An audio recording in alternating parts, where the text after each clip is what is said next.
Daytona, the eighth wonder of the world, an icon of the Eastern Shores. Hallowed ground, harboring history, the home of the great American race and the Rolex 24. But even this modern marvel that measures the will of man and machine can't contain the ultimate test of tin versus tenacity, where drafts don't only happen on track, and the cheers don't just come from the grandstands. This is the 24 Beers of Daytona.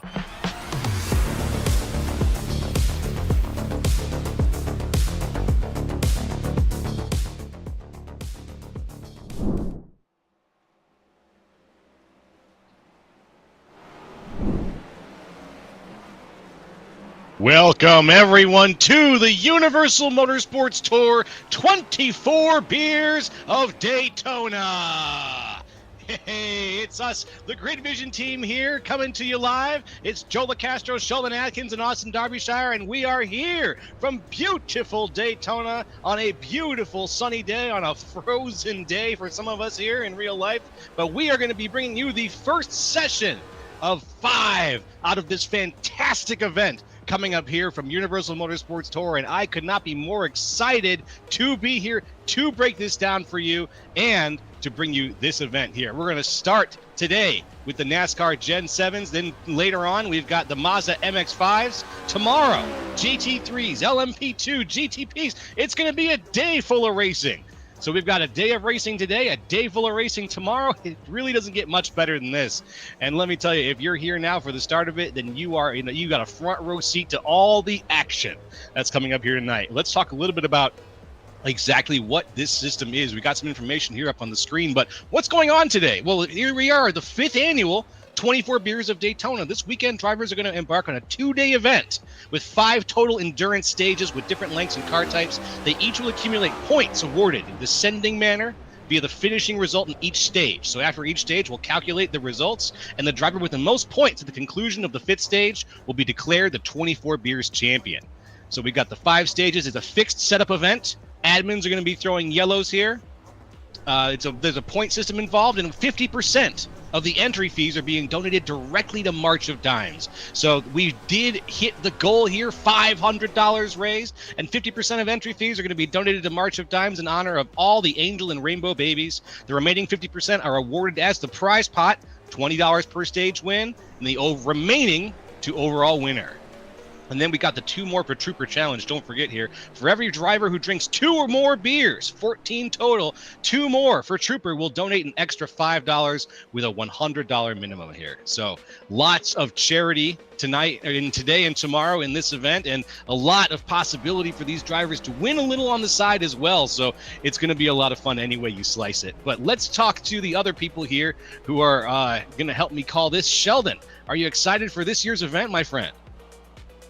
Oh, absolutely. I mean, you got Cup cars, you got the Daytona road course, then you factor that in with a little bit of, perfectly healthy alcohol to really create an exciting event. And we're going to have a lot on store tonight, especially with the big changes that they've made to the Daytona road course with the advent of the Ryan Preece chicane on the back straightaway. Paved over everything, got rid of the grass, and then changed the layout of the chicane. A lot of big turtle curbs in there that are just ready to rip all the suspension parts out from underneath your car if you get a little too aggressive on them. Then outside of that, as far as keys to the race go, you're going to really just want to be careful about your pit entry. Don't want to come down pit road speed. Don't want to make any mistakes, especially with the pit exit, because it's a little different here than what we're used to with the Cup cars. A lot of room for error, a lot of room for mistakes, as we saw in the 24 Hours of Daytona last week. And then finally, same thing we say every time we come to Daytona. Don't die. And it's a little bit harder to avoid that here than I would say it will be next week when we start covering Daytona Super Speedway action here on Grid Vision. Super Speedway action. I do love it. But Daytona is a versatile beast. And today, I keep saying tonight, but it's broad daylight out. Today, we are going to be seeing it at its absolute best here. And I think that the road course has so many things to offer. It's just a fun way to see these cars take on a different kind of challenge. And we've got some great drivers here who are now gridding up. So as we get gridded up, let's go ahead and break it down. In first place, the pole position is going to go to Matt Hoyland. Second is Michael Dion. Third is Lucas Nilges. Fourth is Carson Pittman. Fifth is Noah Rainwater. Sixth is Justin Clapper. Seventh is Travis Stronje. Eighth is Sean Giroux.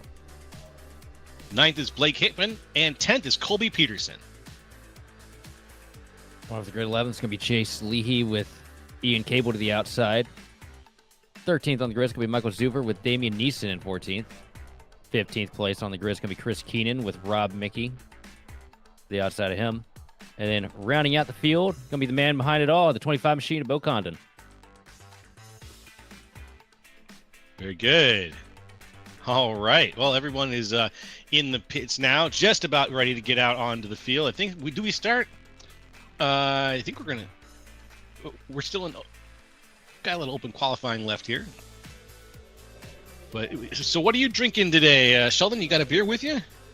Well, I've got 2 cans right now of Busch Light in front of me. Just get this thing kicked off, and probably going to slip a couple more in before this thing's over because we got about 2 hours on tap here this afternoon from Daytona. That's right. 2 hours of endurance racing here. I've got 2 cans of Mango Ride Wheat Ale. The best that Aldi had to offer here. Tagline, come along to a tropical destination. All right. And this will be keeping us hydrated. That's what I was going to say during this here. But back to the racing action at hand. During this open qualifying session here, we've got just so much anticipation in the air. And I just recently watched a 24-hour race here at the Daytona road course, and I'm excited to see a little more endurance racing here from all these different car types over the course of the next 2 days. Oh, and it looks like the sessions are flipping over right now, so we're going to be getting things going very soon here, folks. Thank you for joining us here.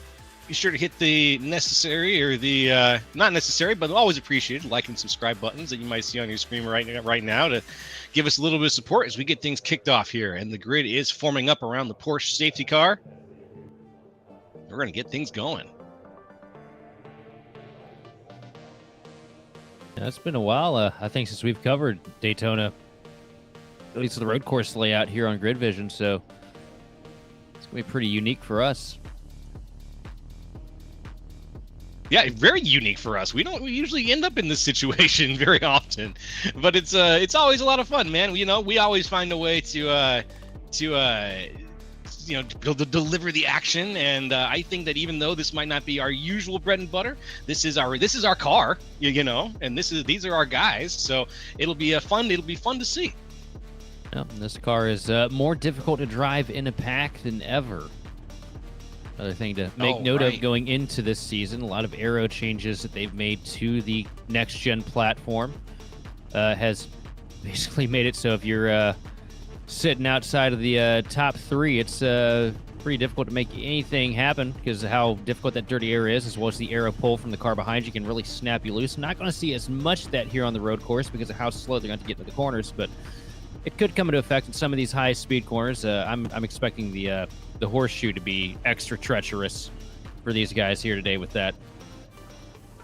Yeah, I'm always looking for someone to go flying through the Le Mans. That bus stop on the backside there a little bit too fast as well when it comes to just adding in braking zones on a super speedway track. It does keep things at a certain level, but this car is not always at its best when it's turning left and right. Like you said, it's got to find what it's really good at. And I think that this is going to be a very active challenge today for a lot of these guys. We can't go out the Le Mans chicane anymore, man. That's got to be the Ryan Preece bus stop. The Ryan Preece bus stop, yeah. That's what I'm referring to it as as long as I'm living at this point. Very good. Very good. Here we go. Pace car is off. Just going to spread things out a little bit, warm up those tires, and give us a little bit of a pre-race salute here as we drive around and do one lap to get ready. So how's the weather looking for you there, Joe? Well, let's see. Outside right now, it's balmy, probably about 12 degrees here in the North Midwest, or the Central Midwest, I should say. I'm not really that far north, the Central Midwest, but not too bad overall. And thankfully, I am inside. And yourself? Oh, here in VA, it is 20 degrees, and we're expecting anywhere from 6 to 10 inches of snow. So it's definitely definitely weather we're not used to down here in the South, to say the least. Everything, I believe, what I saw this morning was that the track activities are canceled for the Cup Series Clash at Bowman Gray Stadium. And if it's snowing that much in North Carolina, you know they're going crazy down there as well. Wow, the Clash got delayed. Okay, that's unfortunate. I remember seeing advertisements last week for it, and I was going to try to keep up with it, but looks like we won't have to. But you know what? Here in virtual Daytona, it is currently 69 degrees in the air, 21 degrees Celsius. With 82 degrees on the track. So it's actually not too bad. It'd be a pretty good day to be in the stands here in Daytona. Yeah, be nice to just enter the matrix here and enjoy some of that weather. Oh, if only. Yeah, just plug me in and let me spectate. We've had about 4 inches of snowcrete hanging around here for the past week and a half now. It's been so cold, the snow has not melted off. It's just, it looks like snow, but it's not snow anymore. It's just pure ice. Just slicked off. I've fallen in my yard at least 3 times now. Yeah. Not ideal. Yeah, I've been staying inside as much as I possibly can, my man, and I think that's the secret here. Stay inside, play video games. Definitely a good call.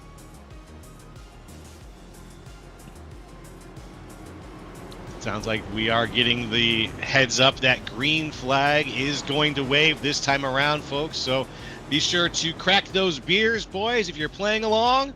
And if you're driving, good luck to you, because you've got 2 hours on the clock coming up here at Daytona International Speedway on the 24 Beers of Daytona.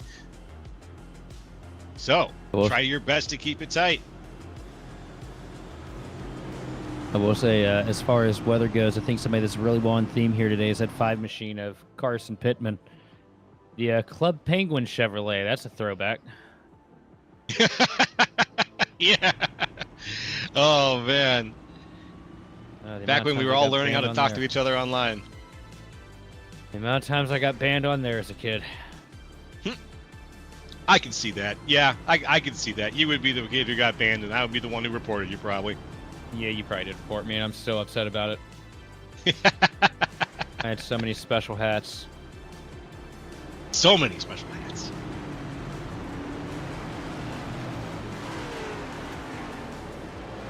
Oh, yeah, okay. We got Club Penguin, and I'm also repping Habbo Hotel for going for early online worlds.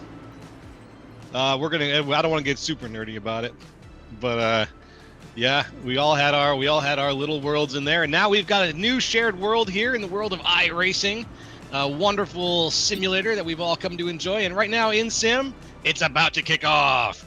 We've gone around the bus stop. We've gone around 3 and 4. We're gonna come across the line here any second, and the pace car is going to be off. We are going to be kicking things off with Matt Hoyland, Michael Dion on the front line. We have an international field here of drivers all getting ready to go, looking for that green flag. Here it comes. We are go, go, go here on Grid Vision. Matt Hoyland gets a really good launch here off the jump. Goes a couple car lengths advantage down to turn 1. Now remember, things different through 1 in the first corner here as opposed to last time we were here. The esports line that we've always talked about where the drivers really come in wide. Can't do that anymore. It's an off track. Esports line no longer an option, but we all got through turn 1 there, not too bad. through the International Horseshoe. Hoyland starting to spread the advantage a little bit more as he works himself into the kink. A little bit side-by-side action further in the back. Everybody's sorting themselves out pretty quick here, though. Yeah, that single file is finding itself. Not a lot of passing going on as everyone just wants to make it through in one piece, though. We do have a little bit of a push, though. Giroux. Sean Giroux just made a little bit of move. Travis Strongy gets turned around, a little bit more contact. Another machine around the 25. Bo Condon gets turned in front of the field. Ooh. Condon's down. Leahy off track. Neeson off track. Number of off tracks there. Rob McKee crashed. Oh, it looks like they dropped a bomb through the second half of the infield there. Yeah, a lot of spread right now. If we were talking about things getting spread out early, this has definitely happened. Now there's a 22-second gap between Rob McKee and Matt Hoyland. And Chris Keenan, excuse me. At the front of the pack, though, relatively razor-thin margin. Matt Hoyland just leading by 0.5 of a second over Dion. And Colby Peterson just crashed hard into the outside wall. The front right completely smashed in on that vehicle. Let's get the replay here. This is the Travis Strongy replay here in the Wayback Machine. Watch the number 14 now. Yo, he's around. He gets tagged. Back end just gets a little light on him. No, don't get back. Oh, no. He tries to drive back on the track a little prematurely in my mind. Just a little bit, maybe. But a couple cars get around him. Everybody's back on the field. It's going to be a long 2 hours, boys, so don't get too excited.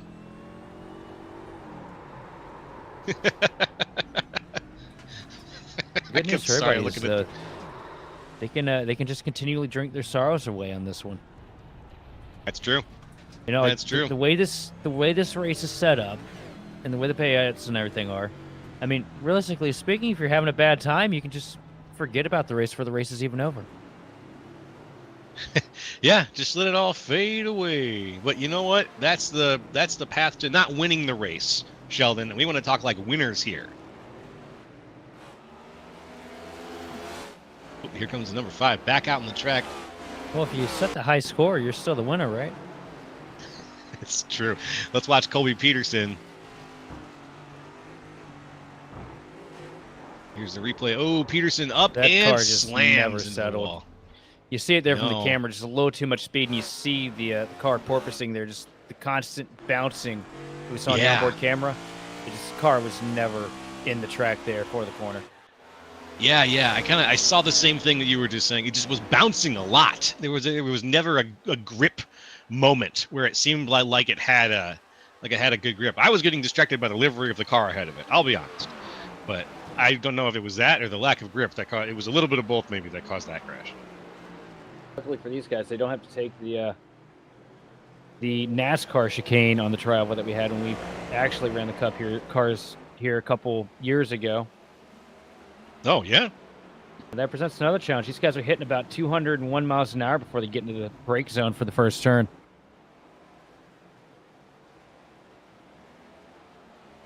That's an incredible amount of speed to bleed off before that first turn.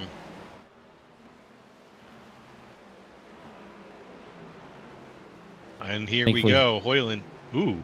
The 223 of Michael Dion way off track. Missed his turn completely, and that's going to cost him a couple of places. Now he's back down to 4th, but he's still up and running.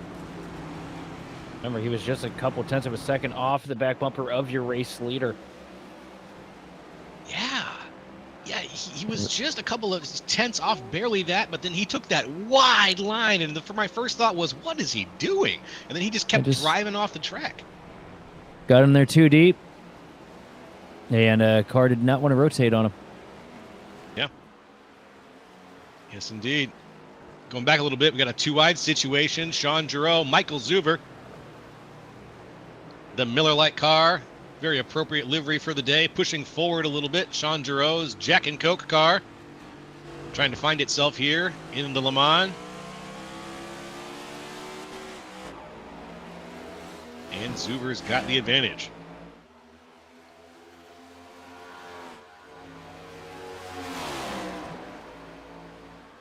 Good pass there. And a solid new lead here. Excuse me, not a new lead, but just a change of positions there. Michael Dion still in fourth now, trying to claw his way back up. And he's making time. He's making it work for him. Justin Clapper there. Zuber still fighting off Sean Giroux. Giroux not willing to give up the ghost yet. Well, Sean for Giroux that also. 6th place spot. Sean Giroux also just gave Zuber the Tommy Milner salute on the front straightaway that last lap. Yeah. I need some context here. Keyed it up in chat, and I know Tommy. Tommy Milner is a great person, but he got ruffled up last year in the 24 Hours of Daytona and decided to let the eagle fly out the window, if you catch my drift. Oh, the Tommy Milner salute. Which, if you've met or worked with Tommy at any point throughout the years, you know that getting Tommy riled up to that point is crazy work, because he's probably one of the most calm and collected people you'll ever meet. But turns out he can get pretty frustrated.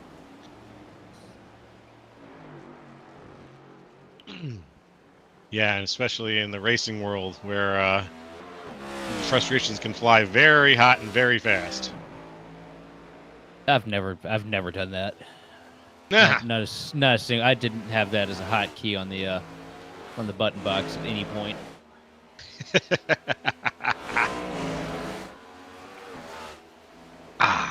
Wonderful. Out here, we've got a little bit of gap forming between some of the guys up here at the front. About a 5-second gap, 2-second gap between some of these guys. Ooh, not here though. Seventh.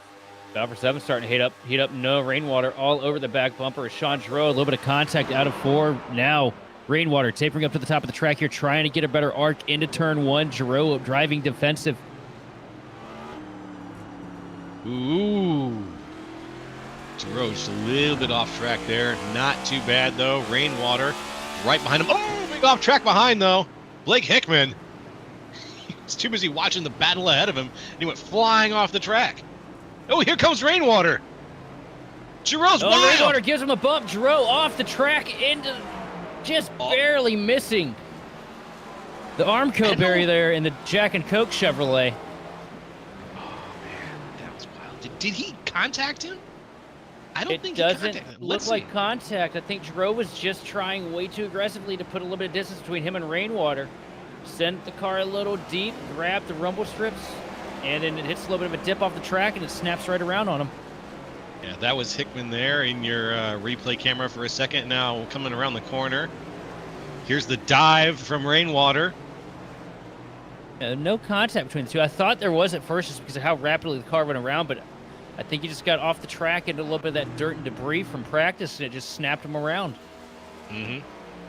Yeah. I was watching that from the rear chase, and it was just the car got squirrely, really squirrely underneath Giroux there, and he could not recover in time. Or his attempted recovery, unfortunately, failed, is really what it looked like. And that left plenty of room for Noah Rainwater to make the pass. And now Rainwater's up to 6th place. Doing good.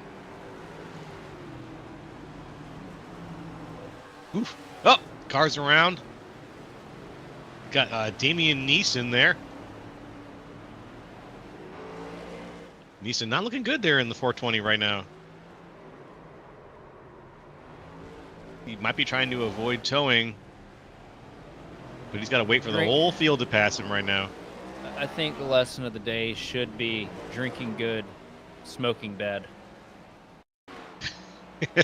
As our producer instantly tries to pull the reins back on before it. Well, we're not here to make any judgment calls today. Yep. Never mind. We're just watching it back. Oh, caution is out. Can he not move that 420? Oh, he's rolling now. I wonder where that caution came from. Yeah, Travis Stroney crashing and Ian Cable here, but that was about 10 seconds ago. Stroney. He's sideways, but he backs up off the track. I can tell you the 420 machine just snapped around again. That time out of turn one because he got the right rear kind of hooked off of the track. Those elevation changes here in this next-gen car are not easy. Not easy at all. And right now we've got the first admin thrown yellow of the 24 beers of Daytona here. We made it to lap 6 of 101 roughly. That was the schedule, like that was the expected number of laps for 2 hours, right? Something like that. We made it a couple of laps in. We've been having a pretty good time so far, folks. Thanks for joining us. If you've been having a good time so far, be sure to shout out in the chat and let us know.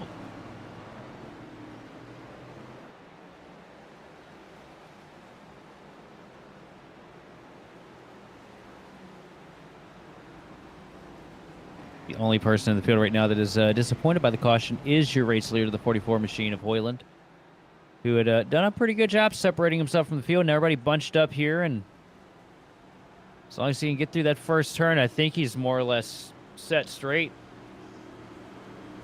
It comes down to making it through the first turn of that restart. That's right. Got to survive the first turn. Let's see on this restart how that works for some people. We had such a great start to the race too, though, Sheldon. With everybody made it through that first turn, even made it through the second turn really well during that. But I think maybe now we've got cars in different conditions. We're going to see that sort of uniformity kind of get a little crunchier as things go on here. What do you think? I still think we're pretty early in the event for people to really get too aggressive. Still got a long ways to go. You know, realistically, we're only, 20 minutes in so far? Yes, sir. 1/6 of the way. And while we are going around here, folks, and doing a few passes to get things put back together, I'm going to talk really briefly about Two More for Trooper here. Two More for Trooper is a social advocacy group in memory of the Condon family dog Trooper who passed away at a young age due to idiopathic epilepsy. Their motto is, do good boy stuff while doing fun. So we continue to find new ways to advocate, donate, and volunteer while they host social gatherings and raise money for multiple charitable organizations such as the Baltimore Animal Rescue and Care Shelter, March of Dimes, Red Cross, and more. And remember, Two More for Trooper is also doing a bit of a match donation here for extra beers drink. If racers drink extra cans during the race, they're going to donate a little extra every time. So make sure you guys, with responsibility, maybe throw in a little extra for Trooper here.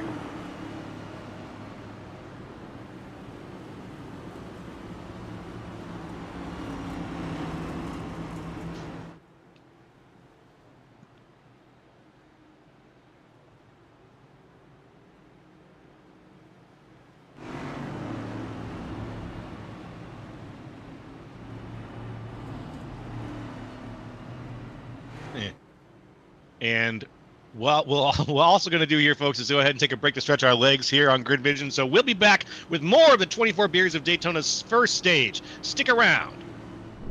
Detailing your prized ride, you want the team in the driver's seat to know what they're doing. Apex Detailing in Mooresville offers premier attention to detail in paint correction, polishing, ceramic coating, and interior-exterior cleaning. With over a decade of experience, Apex guarantees quality service. Apex Detailing doesn't cut corners, they hit the apex.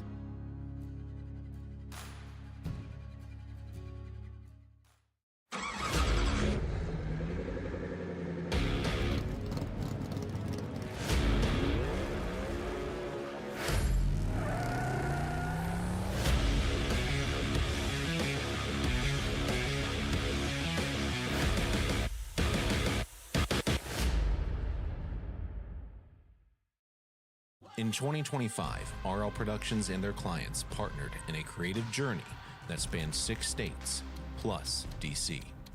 Over 50 on-location shoots, with 24 live streams and virtual productions.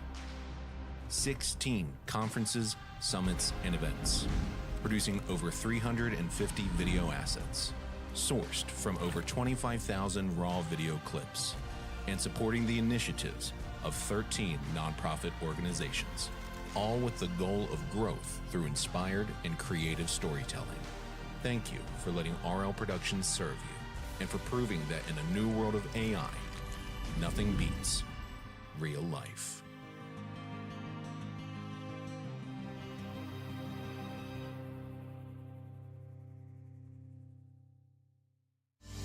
And there's a bear needs drinking, some long neck bottles need clinging. I got some pop top since 5 o'clock, and I know you know what I'm thinking. And there's a line needs a wedding, and some problems that need forgetting. It's a raise your glass and tip it on back kind of weekend. 'Cause there's a bear needs drinking, and there's a bear.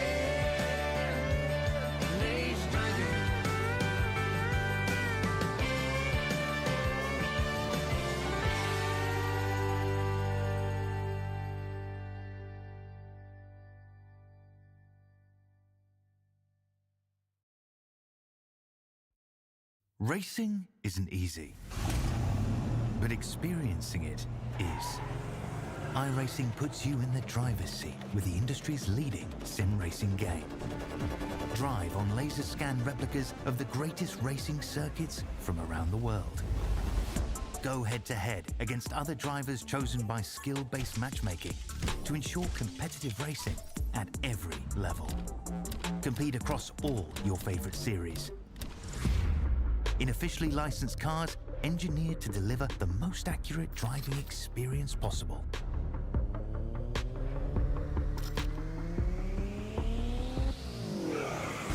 Join a race or host your own with players from across the globe.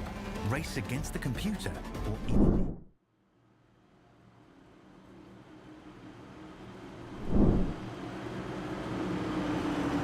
Good afternoon, folks, and welcome back to the 24 Beers of Daytona, brought to you by the Universal Motorsports Tour and Grid Vision here.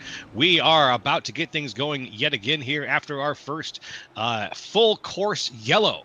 Getting things stacked back up again. We have a lot more racing left to do. We are we're about a quarter of the way through this 2-hour race. There goes the pace car out in front right now. Lucas Nilgis and Michael Zuver are going to lead things off.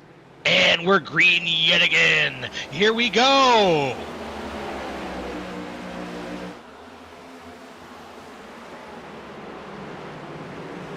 He'll just firing it down into the corner, followed closely in this case by Blake Hickman. Hickman holding things up and not holding things up, I should say, leading things off and getting that single file going. But Michael Dion. Contact. Hoyland off into the grass here, coming to the International Horseshoe. Uh-oh. Stuck in a log jam of traffic, trying to find his way through. Makes a little bit of contact with the car in front of him, and there's side-by-side contact behind him now. 17 machine of Mackey almost goes off the track there. That's too much excitement for Hoyland. He was leading a lot of this race earlier. Hickman off the track at the lead. Hickman's off very far now. He's lost place after place, diving down the list. He's in 8th now. Traffic, ooh, even more business behind him. As I believe, who was that spun off there? Was that Damian Neeson? Nope, that was Rob McKee.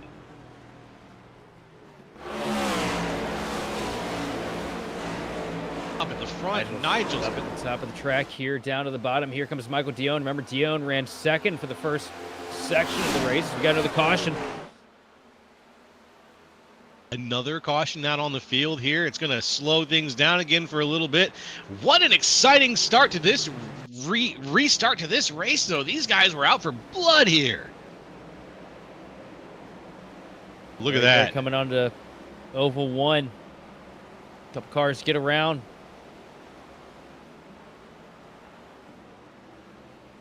And that's a full course yellow right there. That's Bo Condon. I think Ian Cable was also there. Let's watch here from Blake Hickman's point of view. Yeah, this was Hickman flying off there at the front of the race. Just burning 8 positions. Those brakes were not ready for that turn. Here goes McKee. McKee, really lucky that you can't take the signage with you like you do in real life. Yeah. Oh, yeah, I was noticing that earlier. We had a few cars go through the signs, and oh, look at that. look at Hoyland, just narrowly dodged that bullet there up against the fence.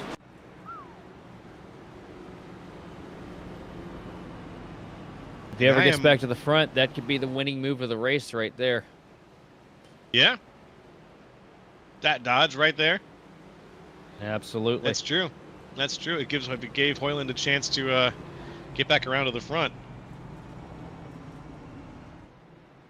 I want to shout out really quick the number 3, Nilgis. I love the color scheme on this car. It looks fantastic today. It looks like it was built to drive at Daytona. Which one are you talking about? Lucas Nilgis in the number 3. He's got the Heat Wave livery right now. Yeah, with the Prestige Worldwide on the rear bumper. Looking great.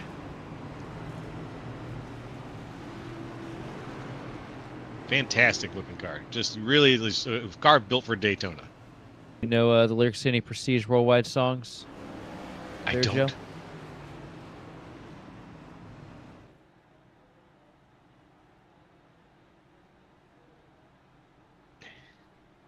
I wish that was broadcast over the air. I wish that was broadcasted too. I would Our have paid producer any amount of money.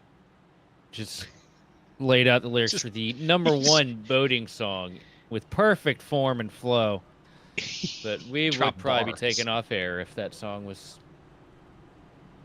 saying. Those are some live. bars, though. Those are some real bars that he Absolutely. just spit. Holy crap. That was impressive. Yes. He keeps going, Keep it folks. going. He Keep keeps it going, going. Darby. Keep it going. Just imagine a dude you never hear this sound come out of start singing Pitbull songs. Amazing. Did you just touch my drum set? Amazing. Joe, And did you touch my drum set? hmm? Did you touch my drum set? No? Because I know Cops doesn't come on till 3 o'clock. Have you not seen Step Brothers, Joe? No, I haven't. Joe, I am movie night. Movie night. After the Okay. race. After the race. I'll I see haven't you. seen Step Brothers. I've only Yeah, seen clips yeah. from it. Yeah, the broadcaster to the hauler after the race. Oh my god. I walked right into that one, boys. Okay, that's fair. That's fair. Ooh. Race News. later, now it's just coming down pit road. Yeah, that's news. That's race news right there. We got not just Nilgis coming down though. We got a few other cars now following suit. Zuver, Peterson, Hickman. This puts Dion up at the point now, and we saw how fast he was earlier in the event. I think that 223 machine might have something up his sleeve here. These guys, and now the guys who pit though, they just those are some fast pits. That was a 5-second pit for Colby Peterson. Just coming in for fuel right now. Haven't really For put fuel? any wear onto Okay. the tires. 11 laps. And this Yeah, road course yeah. tire compound is, it's probably actually harder than the asphalt it's running on.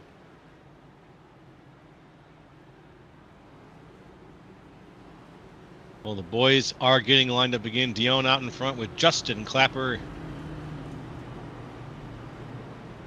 And this is going to be it. This is going to be where we go green after we get back out onto the open road.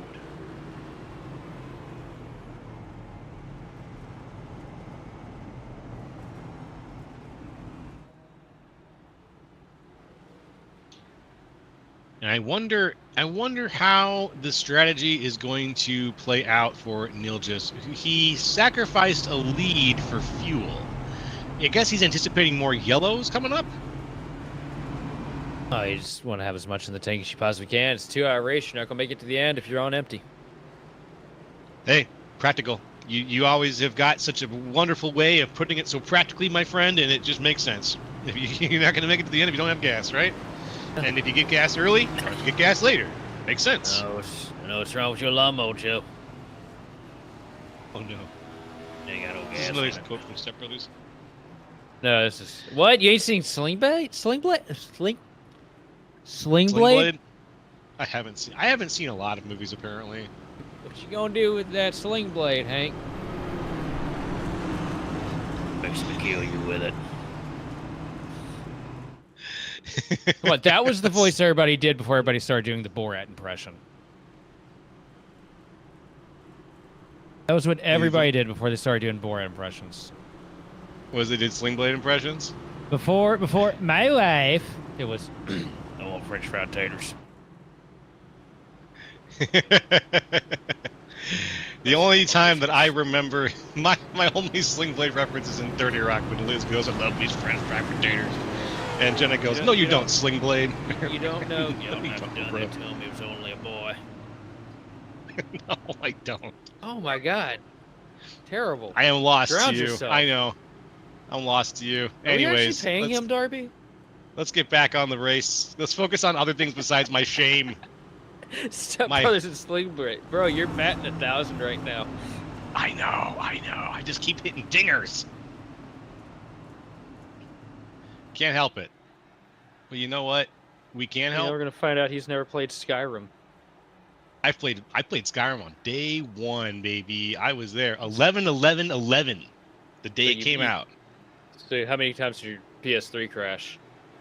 Oh man, don't want to get into that either. But there goes the pace car. We're back on. There's the green flag. We got more racing ahead of us here, folks. We are into the second quarter of this race now. In stage Oh, one heavy of lockup for the 24 race lead. beers. He's going to miss the No! first turn. Off the track goes the 223 of Dion. And around in the back. Oh no, the back is a traffic jam right now. Team It's a cars parking lot. with synchronized spins. You know, that would have almost been graceful if it wasn't so tragic. Coming up for the lead. Here comes Carson Pittman in the 5 machine, taking a peek to the outside. Into the kink, crawl over the back bumper of Clapper. Ooh. Clapper swings wide off into the grass. Oh, big dives, big dives. Some screaming tires back there from the 223. Dion's got to slam the brakes a little bit. Oh, Oh, Pittman's Club around. Penguin's in a spin. And he gets a new set of Rolexes. Club Penguin has been DDoS'd. He is off in the grass.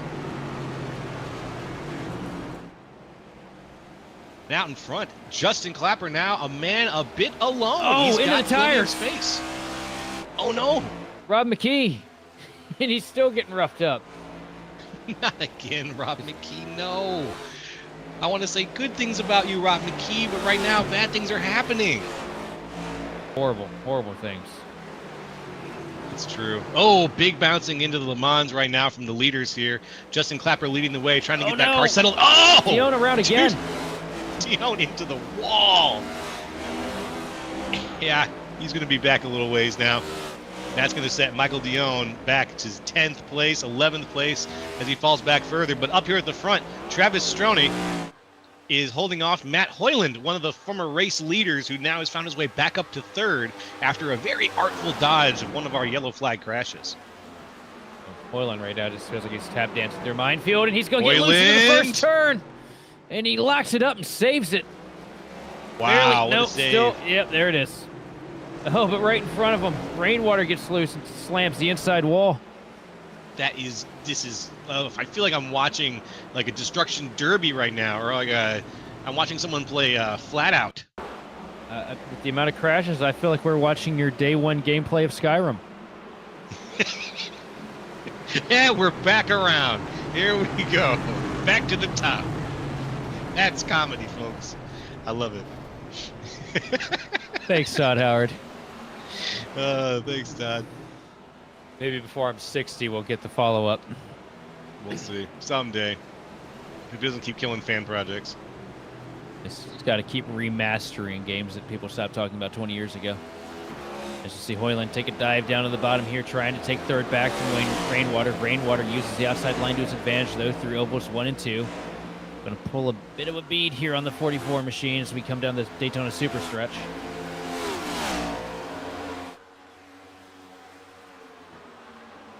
A lot of space right now between Justin Clapper. 2 seconds between him and Stroney right now. Stroney is holding off, though.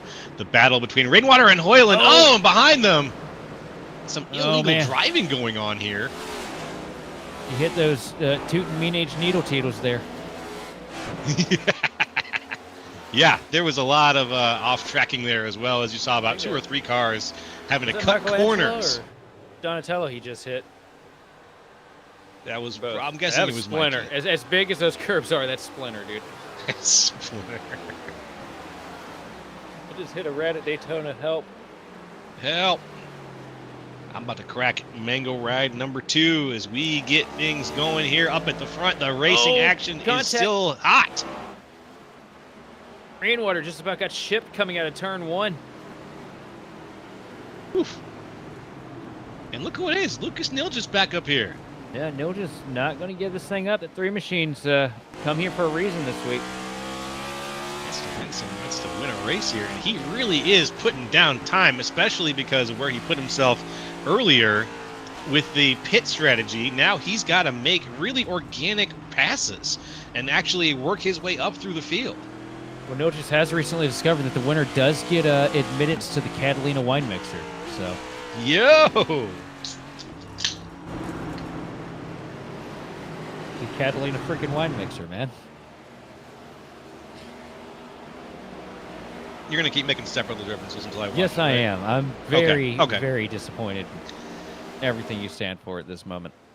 I've got to find a movie you haven't seen, but I'm not sure I'm going to be able to. Dishonor on you, dishonor on your cat. I'm mad.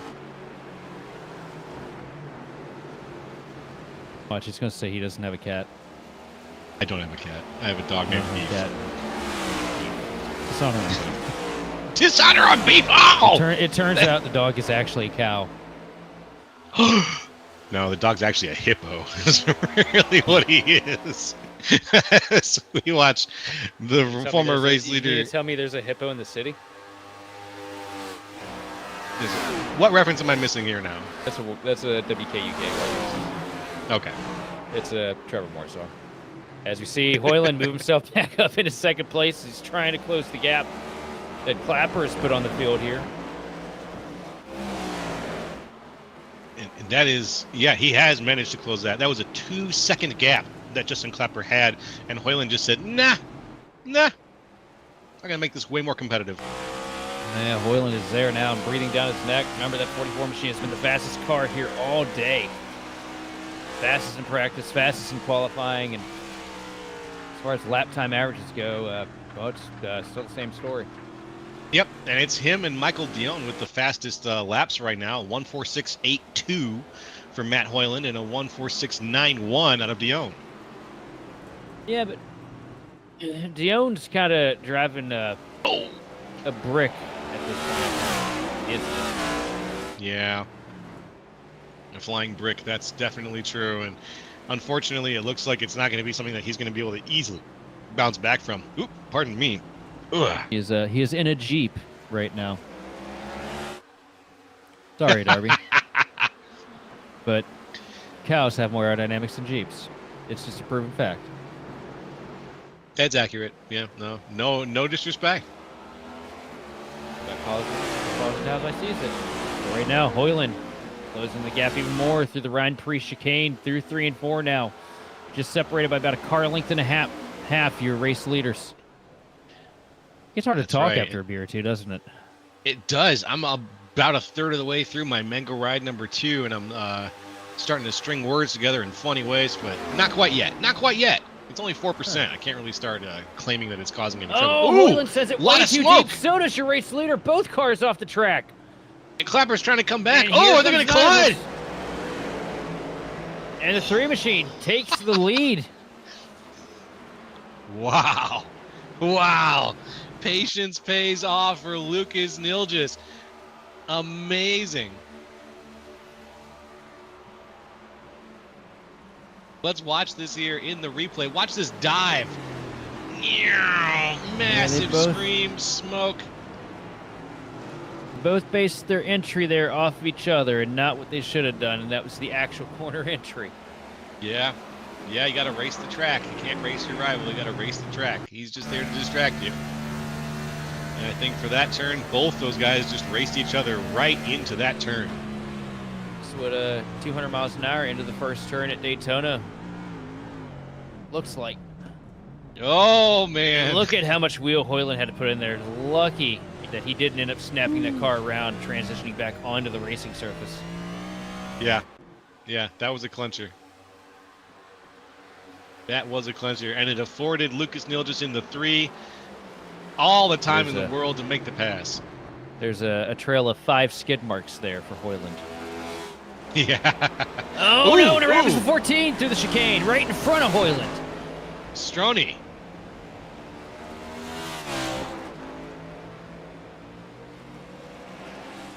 Travis Stroney, unfortunate. What a spin. A quick recovery there for Stroney, but right there just grabs the turtles. It's a little bit of curbing here. Grabs him again, and nope. Round she goes. Round she goes. Sometimes she goes, sometimes she doesn't. This time she went. Luckily for these guys, though, today, we haven't had to use the gyro camera for anything. He's run board with Hoyland as he navigates through that one. Well, helps himself through that one.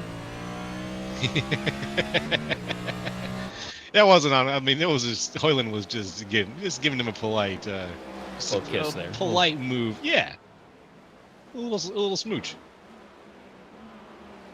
Right now, Three Machine's starting to walk away with it over Clapper. He is. He's got that gap back up now over 2.5 seconds between Justin Clapper and Lucas Nilgis.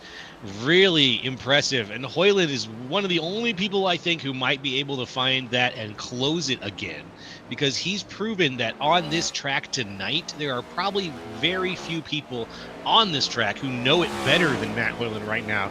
He can find every advantage that there is and leverage it. Hoyland has been great, but he's got to clean it up a little bit here. A couple big mistakes out of that 44 machine. You know, if you get that much pace, you just got to kind of lock in and keep all 4 tires on the racing surface. But another problem for Hoyland has been if it can go wrong, it's going to happen right in front of him. Yeah, it is. Oh, one car missing the chicane entirely in the back. That's Noah Rainwater. Got in too deep there and just cut through the chicane barriers.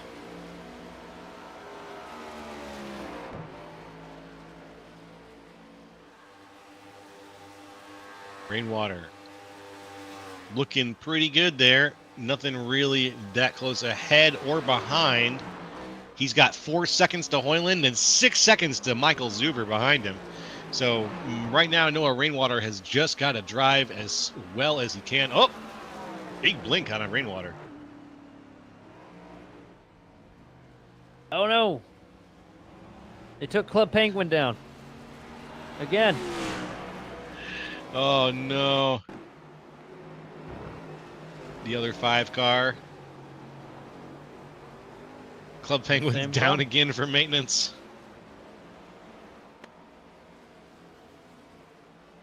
Look at that smoke fly.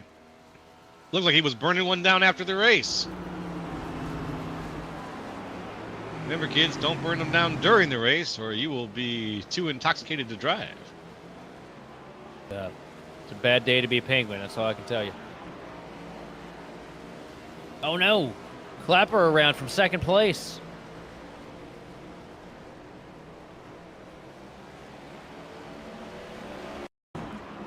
Look at what happens here on the replay. Merging back onto the oval and a little too much throttle, maybe a little too much wheel, and well, Clapper gets clapped on that one. Unfortunate. How unfortunate to have your name match up with the circumstance. It looks like he's still having trouble getting that car back underneath him there, Justin Clapper. Once you get these tires heat up that one time, it takes forever for him to cool back down to operating temps. But the good news with the how dynamic the tire is, geez, I'll get it out one of these days.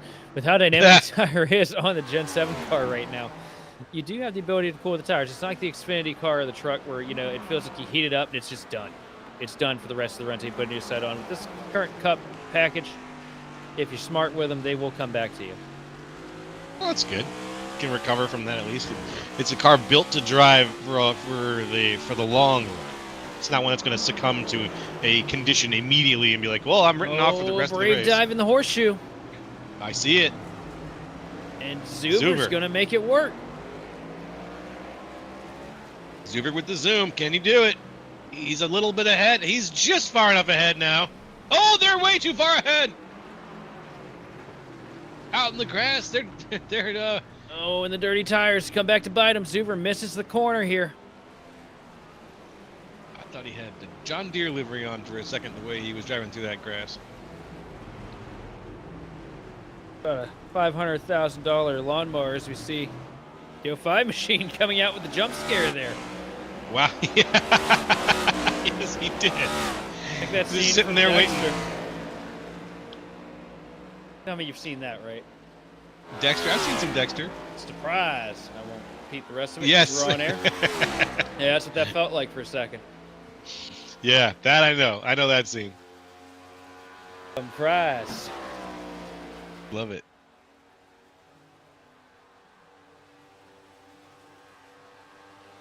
Man, Neil just out in front is 4 seconds ahead. Hoyland is the next closest thing. And then you know what the gap is? It's a 4-second gap between Matt Hoyland and Nilges, and then it's a 14-second gap. Oh my God, Matt Hoyland just completely beefed it. You were just talking about how his worst enemy is himself. And it seems like that's the case here. Hoyland with a big slide there. He's trying to get the car back under him. But, yeah, Matt Hoyland 14 seconds ahead. Now hemorrhaging time to Michael Zuber, but still in the double digits ahead. So the two guys, Nilges and Hoyland, have set quite the precedent up there at the front of the field. Up, and Hoyland's off again. He's taking the Joker lap. Okay. Yep. He's feeling the beers. He's deep into the cups. 3 sheets to the wind. Unaware we don't need to take a Joker lap on this track here. This isn't Rallycross. He's back. And still, he did sacrifice that double-digit lead over in time over Michael Zuber. And he gave Lucas Nilges exactly what he needed, even more time to dance ahead there on the track. And while Nilges is still a fair ways off from lapping anybody, it's going to be hard for anybody who isn't, well, basically anybody who isn't a perfectly driving Matt Hoyland right now to try to catch up to someone who's 12 or 13 seconds ahead of the rest of I think it's going to be difficult for a perfectly driving Matt Hoyland as well, because that's a long distance to close here. He's really going to need Nilges to make a massive mistake. We see him start to close, a little bit of time here and there. 44 machine is definitely fast, but I mean, we've just seen that his own worst enemy has been himself this entire race. Yeah. You're not wrong, man. You're not wrong. And as we approach the halfway point in today's race, we start to wonder if this is going to be the turning point for some of these guys. Like, have they burned up early, or are they burning the candle at both ends?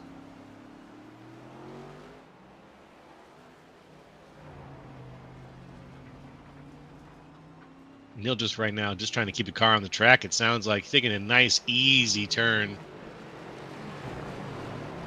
Back a little ways. There wasn't anything easy about that for the 223 machine. No. As we see Daytona pushing the limits of concussion protocol here.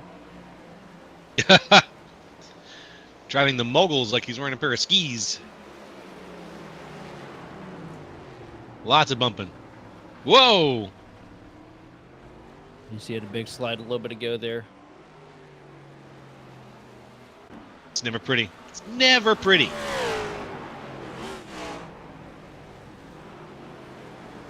But here we are. 223 now, trying to stay down on the track. Sitting pretty in 11th.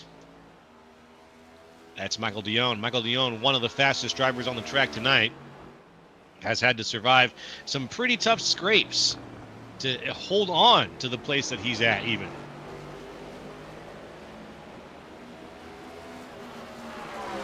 And it looks like over the... Oh, yep, no. It's been a pretty wild afternoon so far for these guys. It truly has been. A little more chaotic than I was expecting. Yeah, Yeah, a lot of chaos here. You know, road courses do get stretched out, and we can see that's happening a little bit here and there. But there have been passes, there have been self spins. Like it's been a slow but constant drip over the course of this race so far of activity.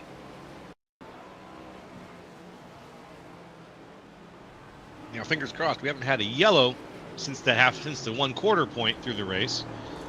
It seems like that has started to cool off a little bit. Ooh, Pittman, though, completely backwards. Pittman go for a slide in what looks like the West Horseshoe. I think that's the West Horseshoe. I was right there, right? Yes, Heck sir. Yeah.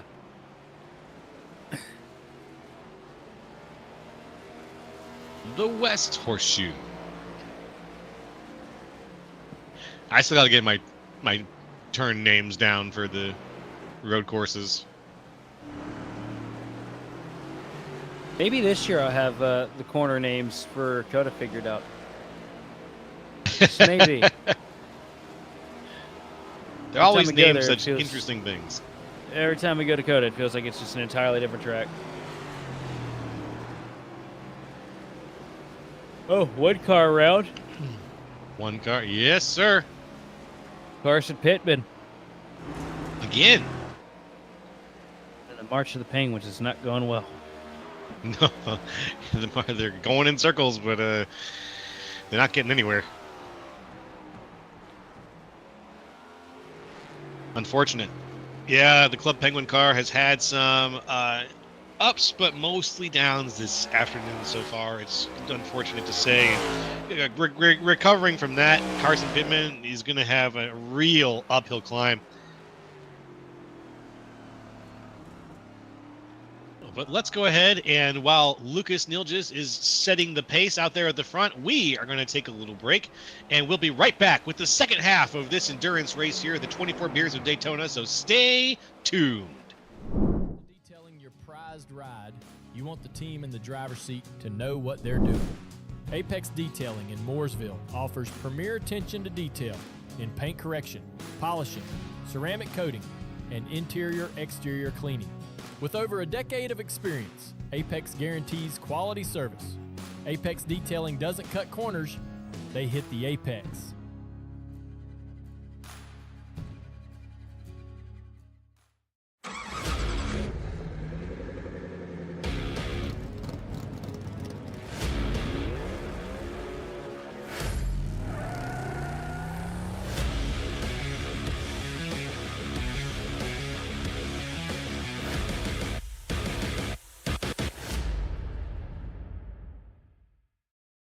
In 2025, RL Productions and their clients partnered in a creative journey that spans 6 states, plus DC. Over 50 on-location shoots, with 24 live streams and virtual productions. 16 conferences, summits, and events, producing over 350 video assets, sourced from over 25,000 raw video clips, and supporting the initiatives of 13 nonprofit organizations, all with the goal of growth through inspired and creative storytelling. Thank you for letting RL Productions serve you, and for proving that in a new world of AI, nothing beats real life.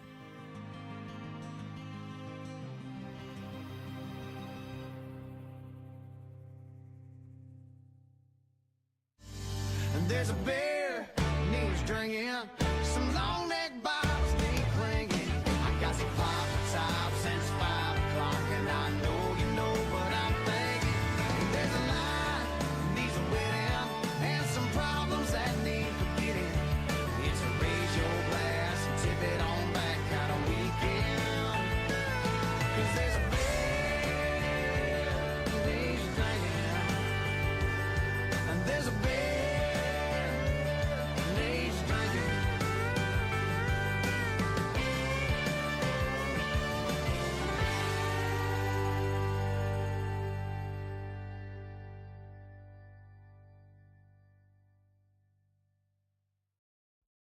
Racing isn't easy, but experiencing it is.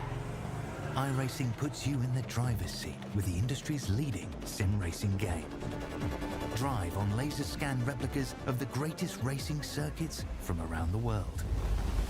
Go head-to-head against other drivers chosen by skill-based matchmaking to ensure competitive racing at every level. Compete across all your favorite series.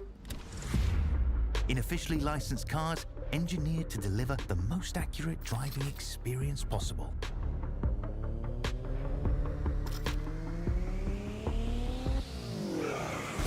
Join a race or host your own with players from across the globe.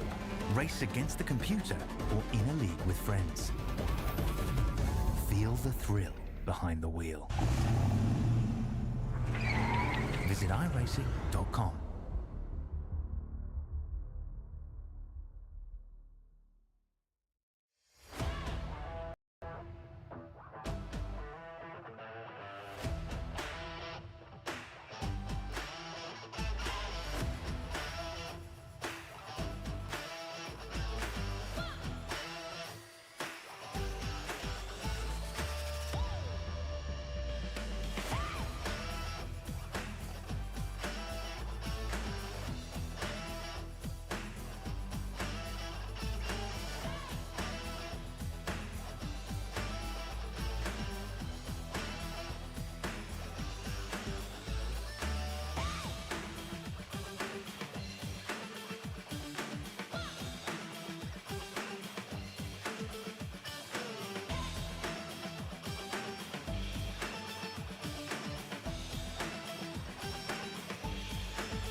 Hey, folks, we're back here at the 24 Beers of Daytona, and it's been a heck of a race so far. We're the Great Division fellas here. It's Joe LaCastro, Sheldon Atkins, and Austin Derbyshire, and we are bringing you Stage 1. Well, Stage 1, Part 1, the first race of 5 endurance races that are all part of today's event. And tomorrow's event, it spans both days, folks. It's going to be very exciting, and it has been very exciting up until now. And now we're going to see how things conclude over the next hour of this race. So we've got some more racing left to go. At the front, though, Lucas Nilgis has been leading things with a 20-second lead over Michael Zuver, who actually looks like he made the pass on Matt Hoyland there during our break. Matt Hoyland now in third. So across the top three, you've got Lucas Nilgis, Michael Zuver, and Matt Hoyland all holding things down here during this endurance race. 26 laps in. Let's see how things go. Sheldon, how have you been enjoying the race so far, man? So far, so good, but not a whole lot going up at the front right now. Just mainly just a testament to how clean of a race the 3 Machine and Nilgis has been running. You know, everybody in this field has made massive mistakes aside from that 3 car, and that's just what's given him this massive lead. 25 seconds now at this point, and growing is that advantage. Yep, oh man, it is growing. That's insane. Just over the course of talking, it's gone from 20 seconds to 25 seconds, 26 seconds. Something is going on here. Let's go back in the Wayback Machine, and not too far back, though. The Miller Lite car, 96 of Zuver. Wow! That will help that lead grow. Air Zuver. Air Zuver? Zuver. Either way. That was a flight right there. quite the flight it was, but that's going to cost Zuver a little bit of time, and Hoyland is going to tighten things back up now. Hoyland was a race leader for a large portion of about the first quarter of this race, and now he's been fighting his own demons as he's tried to get back up to that position, but he's sitting comfortably right now on the podium, just trying to make the pass on Zuver to try to get up to second place, and then begin that long climb, which he may not be able to complete. The course, honestly, over the course of an hour, if we just had green flag racing, it would still be really hard to make up a 27 second gap. Without a big mistake from Nilges, it's going to be just about impossible for Hoyland at this point, unless we get a caution. Yep. As you see one car dragging through the grass there.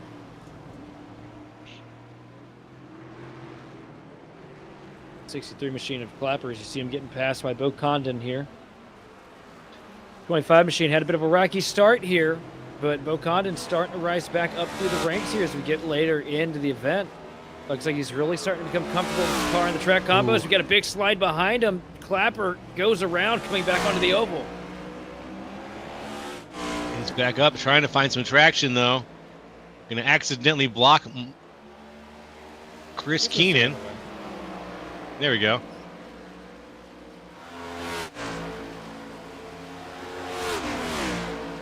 Remember, Keenan had a synchronized spin at the start of this run with his teammate. Yes, he did. I think it was Ian Cable that he had that spin with. Yes, indeed.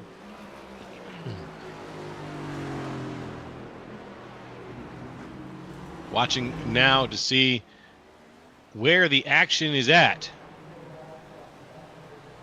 Big lockup coming up pit road. Rainwater going to come in and try and get 4 tires and fuel here.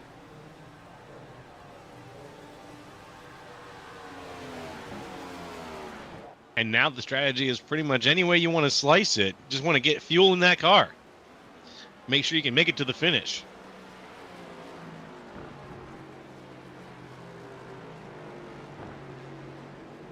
And Zuver, I'm watching up here at the front, Lucas Nilges is he's taking things very easy as he goes through some of these turns, and that's definitely the way to go right now. Oh, big off track there for the 223 of Dion. Let's see what happened. He's pretty wide out there. Coming down into turn 1 off the tri-oval. Just going to be heavy lockup here, I presume. Yep. Not the only one to make the same mistake. You just cannot base your braking point off the car in front of you because, well, I mean, let's just face it, man. We're all drinking. That's a good point. That's a good point. You can't, if the guy in front of you is drinking beer, don't base your braking zone off where he stops. Who's to say that guy in front of you, you know, Clint Boyer and Spirit is just completely hammered by now.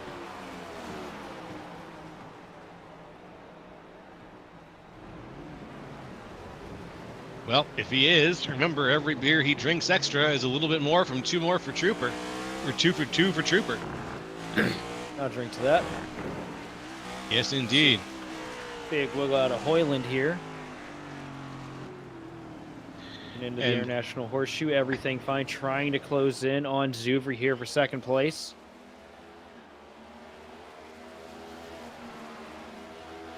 Doing his absolute best. Matt Hoyland in one of the RL Productions cars. Looking very good. Also driving RL Productions cars tonight, Bo Condon and Rob McKee. Let's talk a little bit about RL Productions real quick here. RL Productions is a video marketing agency specializing in digital advertising and event solutions. RL Productions offers custom brand strategies tailored to your organization's unique goals with in-house level attention to detail for digital and broadcast advertising. Their production professionals offer start-to-finish event services for your conference, convention, or event, and to take your company's video marketing goals from vision to video asset with care and craft. So visit rlproductioncrew.com to turn your ideas on paper into real-life productions. Is that a wiggle off the track there for Bo? Like a big lockup in front of him here.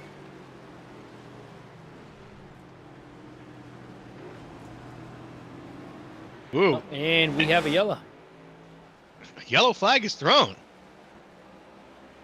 The admins have declared it's time to slow things down. We're at the halfway point here. Probably why Bo went off track was he was trying to get to that. No, that was actually a race control that threw that one. Never mind, I am wrong. Oh, there was a motor that just blew, though. Looking for smoke. I wonder who that is. You hate to see it.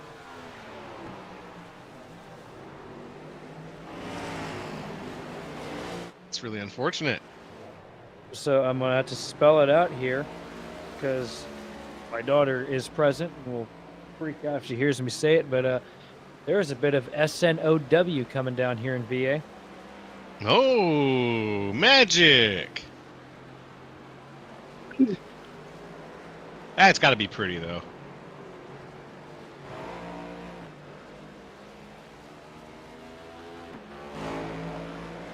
And this is going to spell a bit of a different texture of the race for Lucas Nilges out there in front.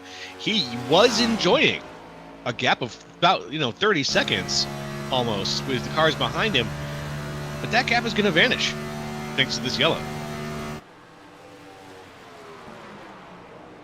Yeah, this is the last thing that he wanted to see here. As big of a gap as he had. He might be able to get back out to where he was, but this is being that this is a planned stop.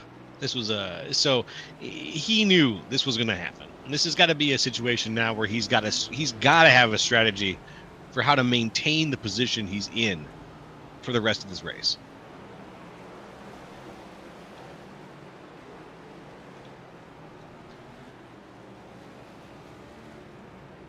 Everybody's looking pretty good. We're halfway there. Halfway there. Not bad at all. Living on a prayer, Joe. Oh. Take my hand, Sheldon. We'll make it, I swear. Well, we're halfway there. I haven't actually heard that song in a long time. I should have listened to that song again. It's a classic. I'm good with the Bon Jovi quotes, but you better keep the Bed of Roses out of the situation, all right? Better. Oh, our producer saw Bon Jovi live, or is going to. Did you recently see him, or? Oh. Made me go. Okay, maybe we don't want to crack into that story. Did you not want to go see Bon Jovi, Darby? Not You interested. didn't want. You didn't? Wow. Must.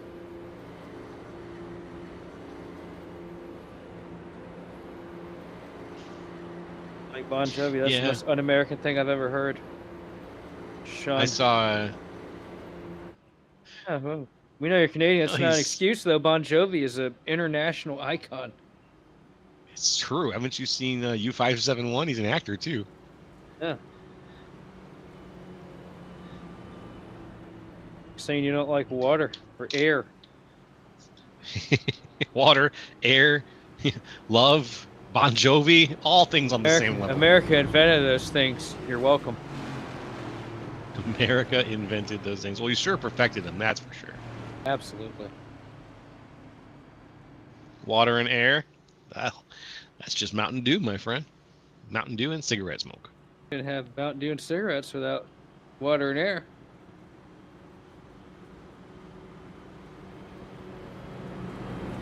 We're treading on dangerous This is all very territory true. here. Like This is all slowly, very true. we're slowly tiptoeing into the chaos that gets us in trouble here on Grid Vision. Yeah, you're right. Okay, let's reset a little bit. Let's reset send a it. little bit. Send it.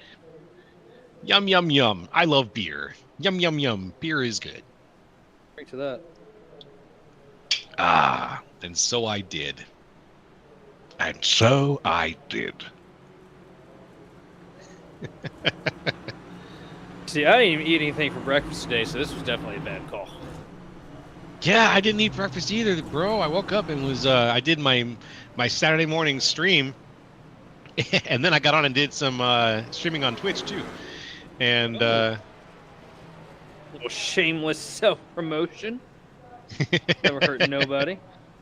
just a little bit. I might do a little Twitch streaming here and there. No, I'm just trying it on, see what it's like. But I didn't eat breakfast at first, and then oh no, I ate. I right between that stream and this stream, I wolfed down on some leftovers.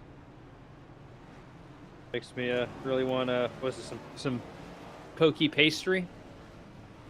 Pokey puff pastry contest. Yeah, pokey puff pastry. Yeah, this guy was the judge of that.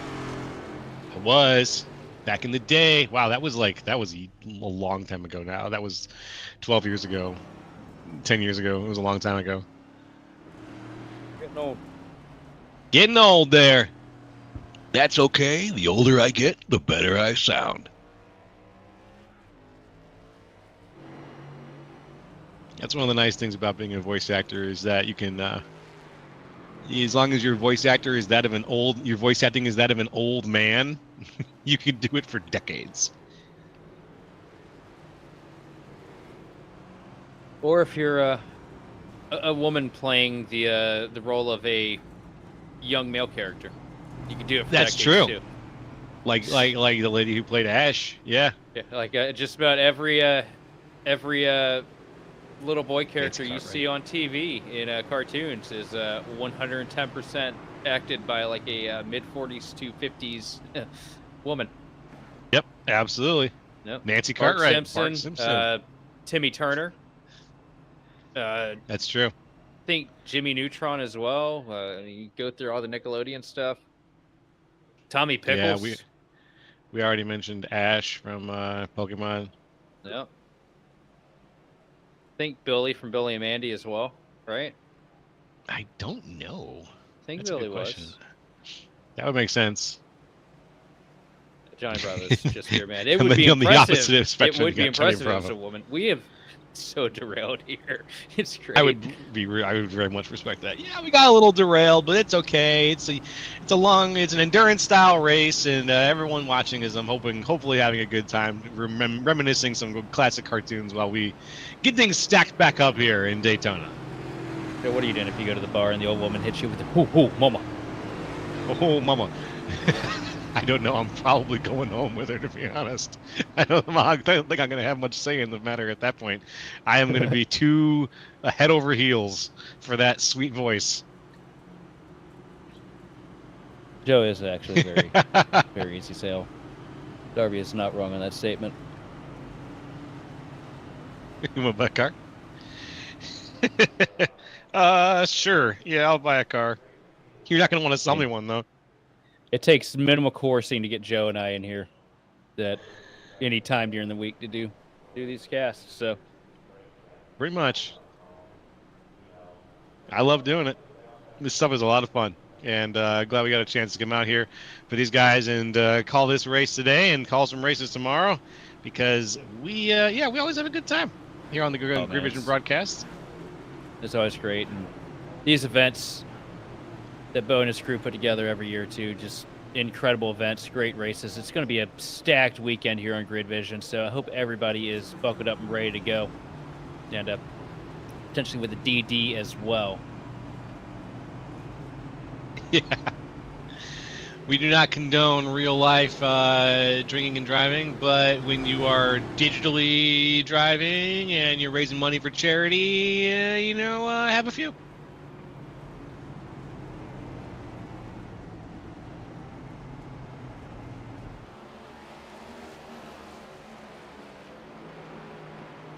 We should really challenge these boys and try to do the old Mario Kart drinking game. You remember that one?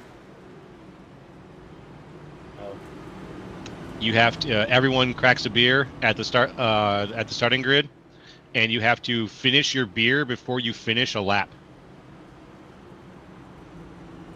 So if you finish the lap, you have to stop and at the line before you cross the line to go to lap 2 and finish the first beer. Or finish it as you drive. So somehow.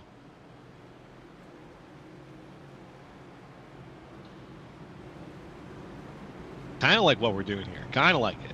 Yeah, Except by now, 33 laps in, we'd all be done with the cubes. We'd all be done with the 24 pack.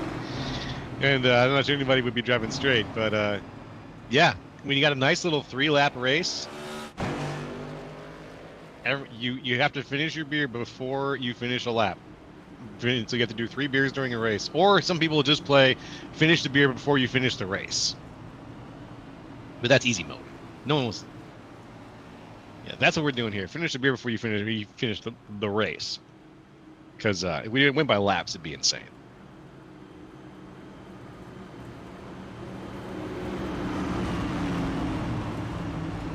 Looks like the lights are off on the pace car, so we are going to be getting things going here very shortly. Just got a little activity at the front of the field. Going to go through the Le Mans.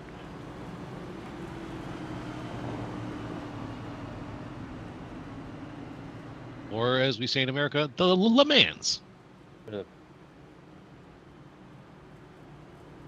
Ryan Preece. The Lemans.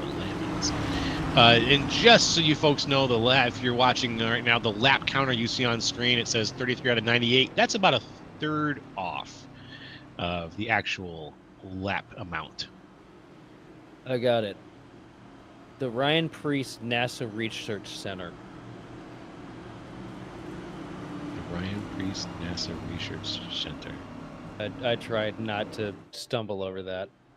That's a tough one. Yeah, NASA Research NASA Center. Research Center.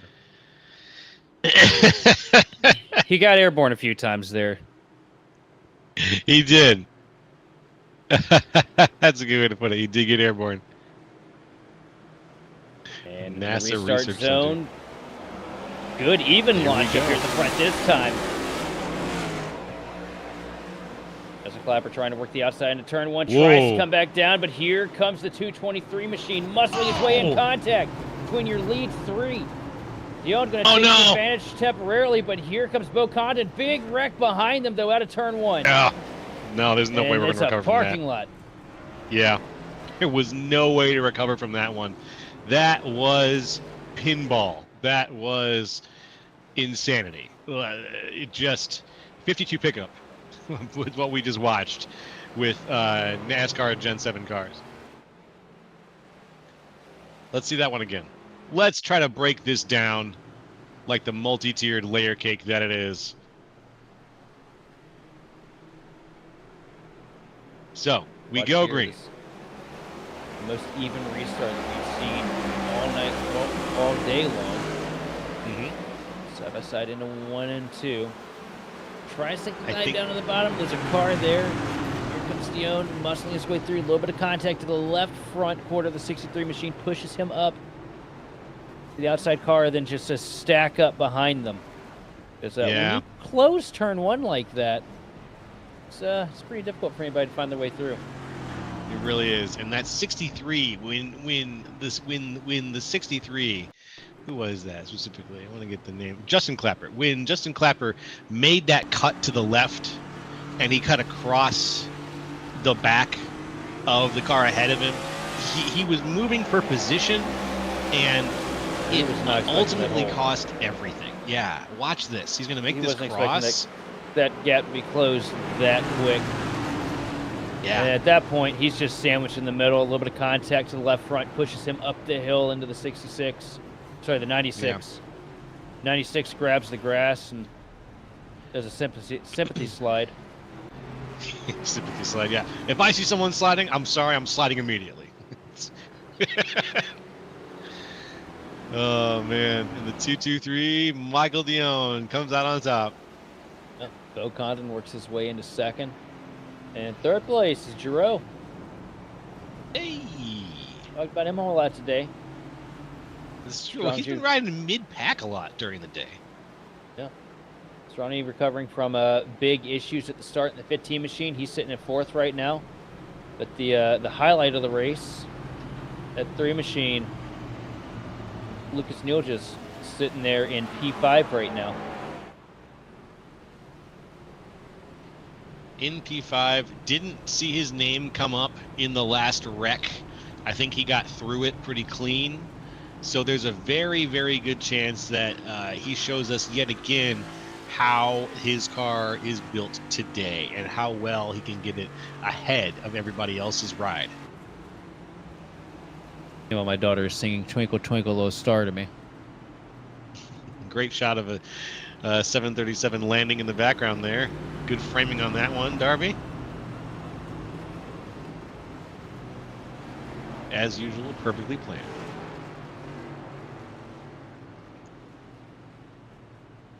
You have an onboard camera for the plane? Should set one up, Darby. And while we are going around with those lights flashing, we're going to go around again. One more parade in front of the good people here at Daytona. I'm going to give a shout out to the Dakota Territory Car Club right now. The 88 car of Sean Giroux, who is currently sitting in third. He is driving the livery of the Dakota Territory Car Club here. Southwest North Dakota's, wow, talk about Southwest North Dakota, on the east side of town. Southwest North Dakota's home for car enthusiasts is the Dakota Territory Car Club, founded in 1979 and still rolling strong, with over 160 active members from across North Dakota, neighboring states, and beyond. We offer monthly meetups, seasonal cruises, fundraisers, and community events, yet our greatest asset is our people, sharing decades of automotive knowledge with community students and future industry leaders. As a 501c3, DTCC is dedicated to education and the preservation of antique automobiles of all makes and models. So become a member today at DakotaTerritoryCarClub.com. That's DakotaTerritoryCarClub.com. That's on the 88 car. Sean Giroux, he's got a marker for that somewhere on that car.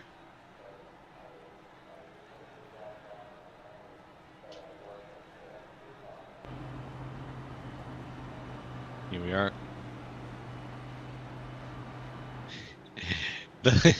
We're looking for the sticker. We'll see it.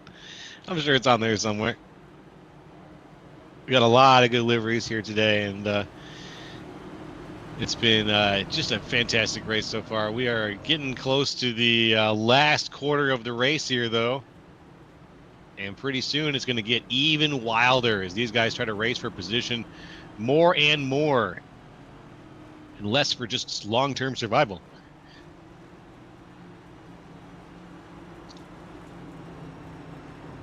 I'm almost down to the bottom of my second beer.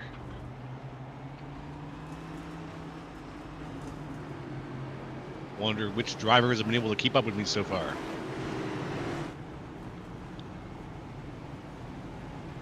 Oh, that's fair. Yeah, I should be trying to keep up with them. Well, maybe if we get another chance here, we'll bring up a driver and ask them how many they're in and how the race has been going so far. Let's see, we got time right now. Let's see who we want to bring up into the booth here. Who we've got? We've got Lucas. Let's talk to Lucas Nilges right now. He's sitting in sixth. Let's get him up here in the booth. I'll go ahead and grab him, and here we go. Hello, Lucas. Can you hear us up here in the booth? Yeah, I got you.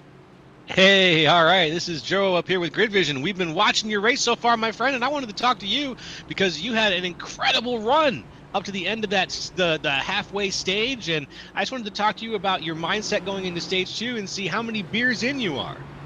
Currently only have 3 done.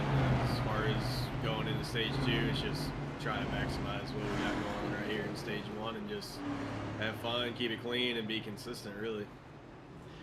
All right, yeah, you had like a 30-second gap there out in front, and when you've got that much of a gap, what's going through your mind? Is it just maintain? Yeah, just maintain it. Don't try to push it. Just nice, slow, smooth entries. Keep it steady and get it nice and steady on exit as well. Just don't push it too much, especially when you're looking at the relative and you're seeing other people are making their mistakes, trying to push and keep up with you. So it's all about just being smooth, simple, keep it clean, don't even push. Love it. And you know what? It looks like it paid off for you fully. And I had an ulterior motive for pulling you up here in the booth, my friend. How do you pronounce your last name? Nilgis.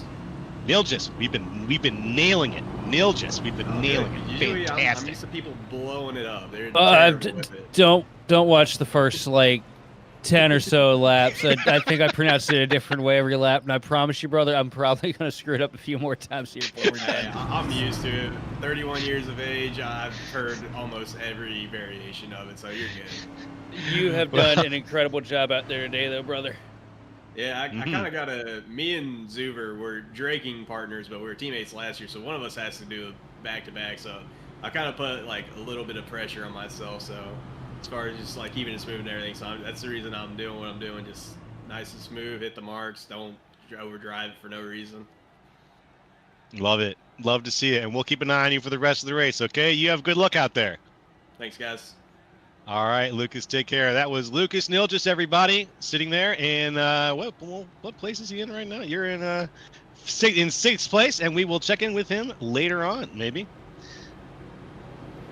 Real clean race. Everybody around us has been making every mistake in the book, and Nilgis has just been together good, clean laps, and that's what's going to get him, a good finish out of this deal before we're done. I think you're right. I think you're right for sure. As the lights go off one more time around, and we will see how things kick off. So we got about another 2 minutes here, roughly, as we go around and get things going. A mighty long caution. Yeah, it has been. Road course cautions, man. You only want to see them when you have to see them, because this is kind of the way it goes. Suddenly it becomes the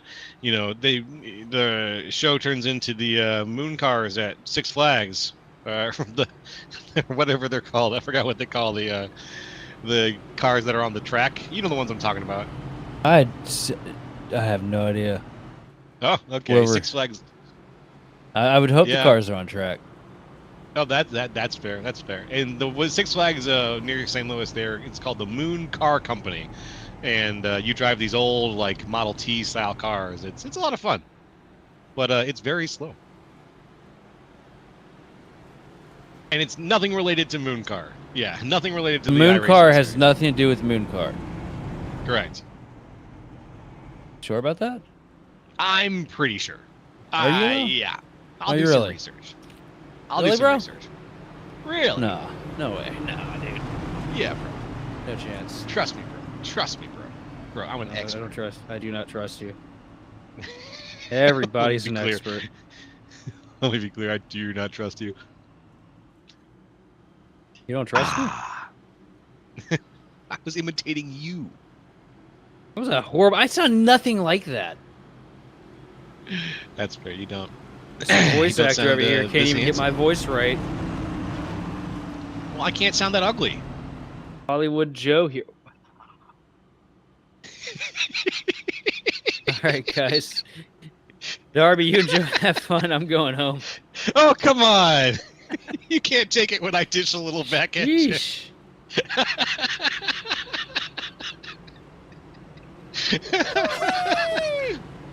I'm sorry, buddy. That was a little somebody. uncomfortable. I'm getting roasted by somebody that lives in Chicago, Who's never seen Step Brothers who's never seen Step Brothers or Sling Blade. or Sling Blade.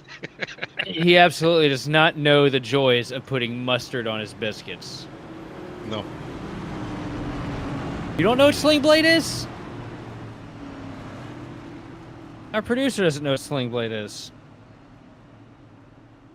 I am disappointed. It's one of those famous movies from the late 70s that people talk very reverently about. No, it's not from really 90. that It's good. from the 90s, dude. Oh, I'm thinking of a different movie. It's got No, Billy Bob sorry. Thornton. Like, From the 90s. Yeah, I don't know what I'm talking about.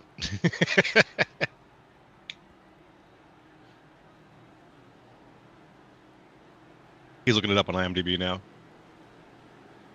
Nope, there goes the pace car. We're going to be getting things going here. Michael Dion, Bo Condon out in front. Here's the restart zone. And we're green yet again.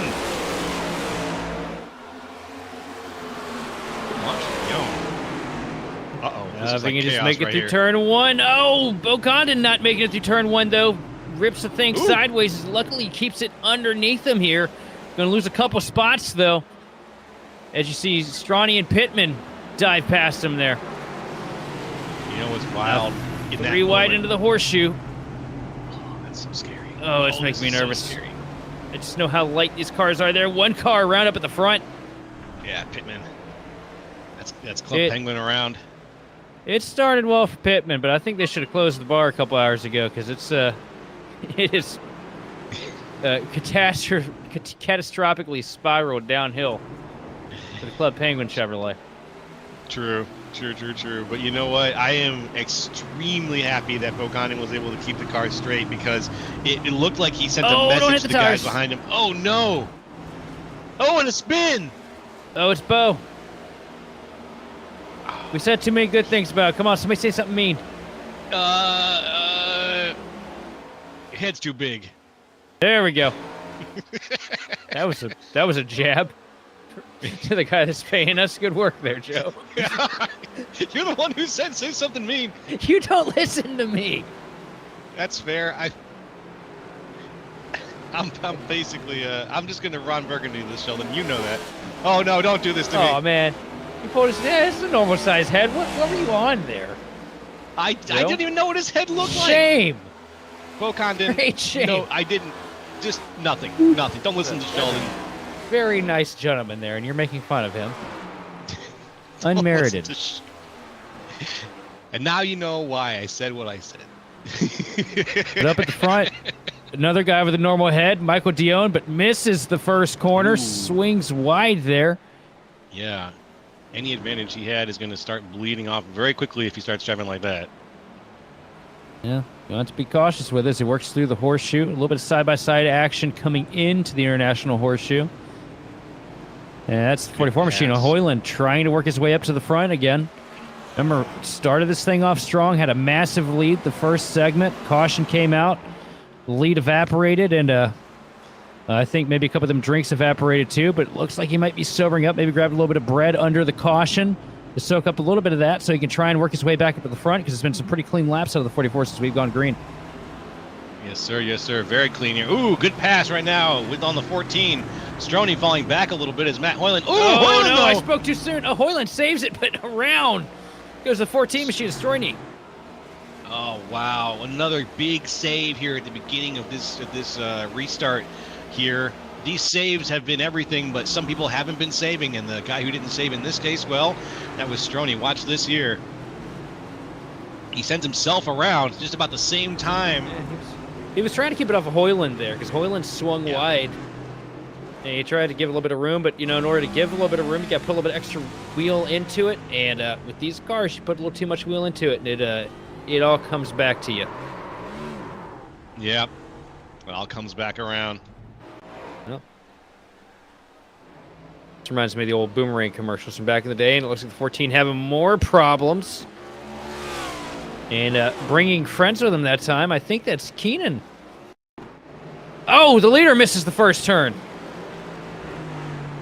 Oh, and while we're looking here in the back at what's going on, oh, God. Not the tires. What a slam into the tires. We are going to have our next yellow here on the field. It's Stroney. Let's watch this. Just doesn't settle. Completely Four tires. unsettled. 4 tires good. 24 pack of tires, not good. Yeah. Yes, sir. We're at the front. Michael Dion, though, now is going to have to Dion got defend. saved by the bell here because this gets into turn 1. Heavy lockup for the 223 machine. Able to make it through. Would have been all right for the most part, but it's a lot of extra heat thrown into that right front. So probably pretty glad the caution is out so he can cool a little bit as we see Bo Condon with the same issue. And that's just coming down to the fact that they're not running the NASCAR chicane here on the tri-oval. They just have Just got to power on through.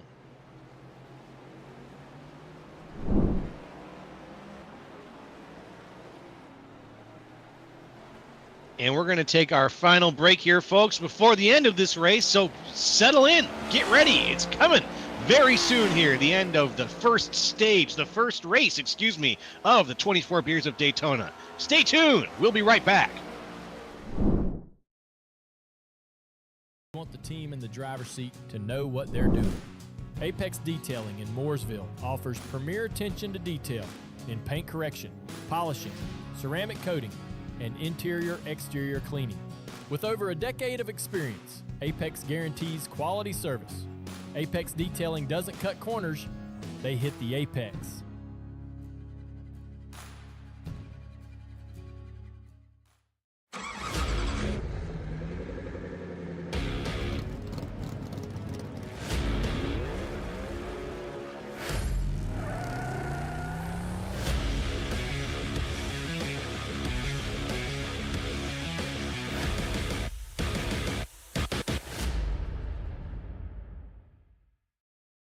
In 2025, RL Productions and their clients partnered in a creative journey that spans 6 states, plus DC. Over 50 on-location shoots, with 24 live streams and virtual productions.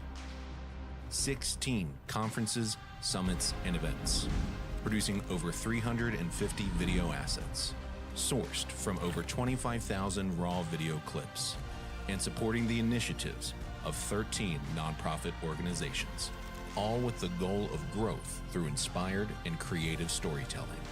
Thank you for letting RL Productions serve you and for proving that in a new world of AI, nothing beats real life.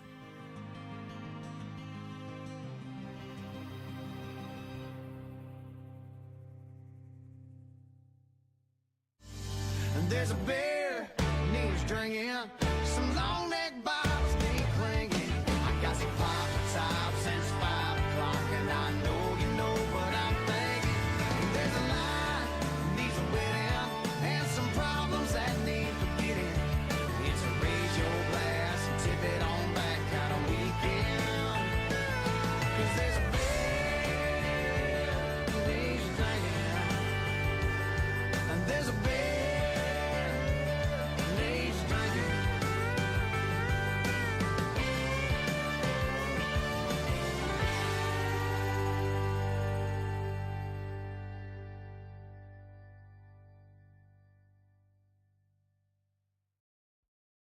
Racing isn't easy, but experiencing it is. iRacing puts you in the driver's seat with the industry's leading sim racing game. Drive on laser scan replicas of the greatest racing circuits from around the world. Go head to head against other drivers chosen by skill-based matchmaking to ensure competitive racing at every level. Compete across all your favorite series in officially licensed cars engineered to deliver the most accurate driving experience possible.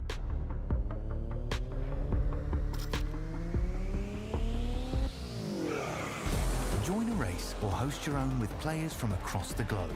Race against the computer or in a league with friends. Feel the thrill behind the wheel. Visit iRacing.com.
Hey, folks, we are back. The Grid Vision Boys, Joe LaCastro, Sheldon Atkins, and Austin Derbyshire, and we are here to bring you the big conclusion of race 1 here of the 24 Beers of Daytona. It has been a barn burner, a slobber knocker, as good old JR might say.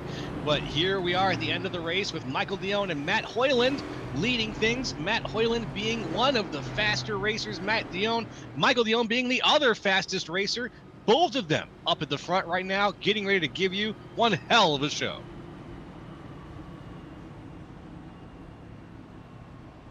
It'll be interesting to see how this works out. Both of these drivers up here at the point have had really fast cars today, but both have also made a substantial amount of mistakes. So it's going to be just surprising to see really which one of these two finally has everything set up here.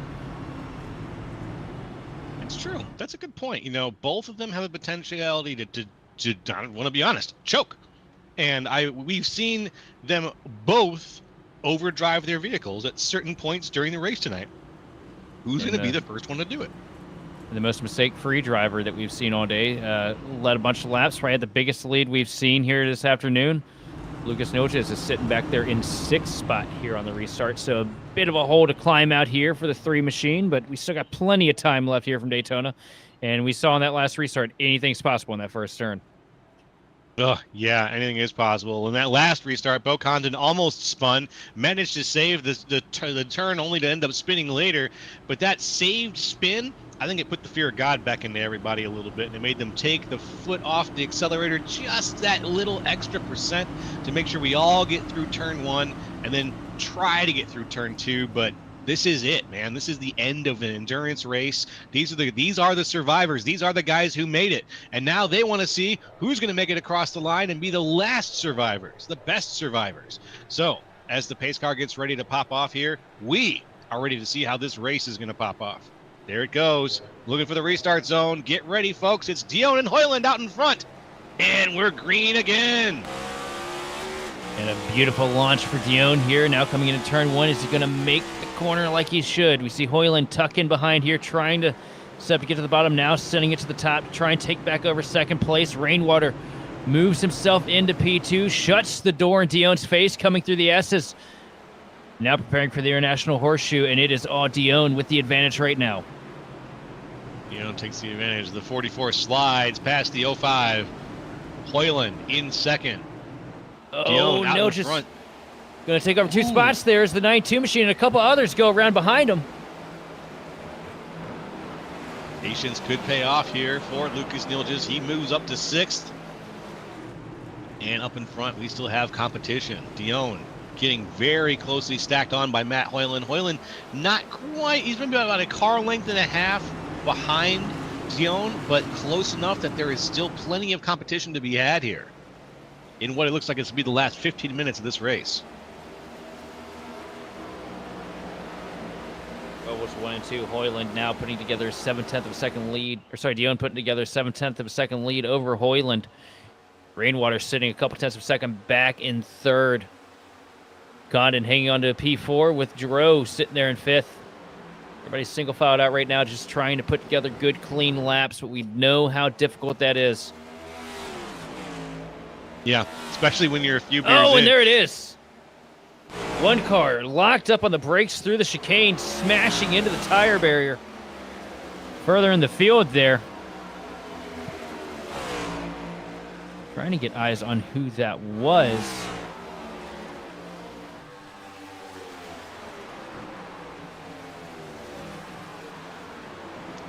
Yeah, wasn't able to quite check that myself, but it's going to be a recurring occurrence here. Yeah, Travis Stroney makes the jump, or makes the move over to the pits. He looks a little beat up. Yes, indeed, it was Cerrone. Just came in, looked like a little too much rear brake on the 14 machine. Hops the curbs after the car snaps on entry and smashes it into the tire barrier. In the 4th place spot, Sean Giroux, the 88, makes the pass there on Bo Condon. Bo Condon, gets a little bit of a tap as Lucas makes the pass. Lucas flies a little wide, though, and he is in the tires. Lucas Nilges, unfortunately, is into the tires. Was yet to make a single mistake on the day, and that one right there, that's going to be a costly one because that's heavy contact with the tire pack. Huge loss of time and heavy damage to the left front of that Toyota. Yeah, that's going to cost him. That's going to cost him probably any chance at getting up to the podium by this point with where we are in the race. Unfortunately, it was a good run, a really great run, but that overdrive right there where he just tried to get out ahead and dive in, it cost him all. He paid the iron price.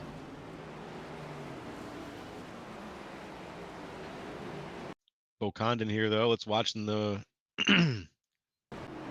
was able to get out of that cleanly. Pittman. Oh, Pittman has been a bit of a mixed bag tonight. Pittman has been such a driver that we've been mentioning over and over again for two reasons. One, he shows up near the front of the field very often, and two, he's been spinning a lot during this race. Oh, we also missed it in so many directions.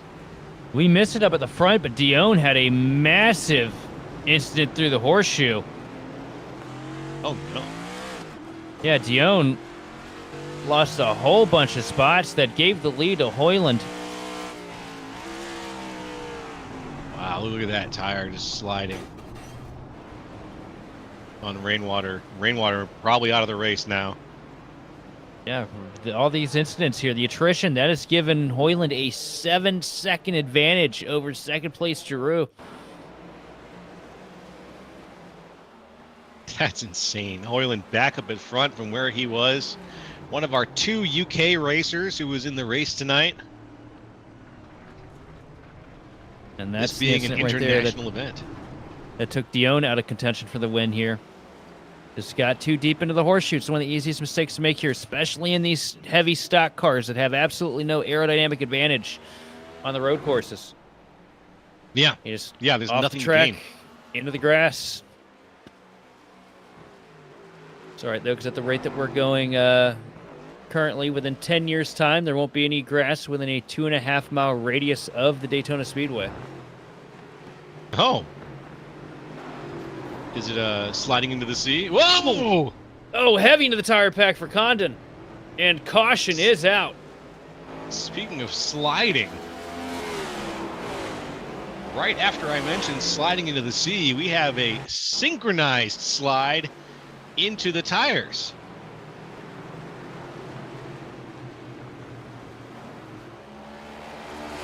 Yeah, Pittman just nowhere else that he could have been there in that situation, and Condon just comes down, a little bit of contact, around they go.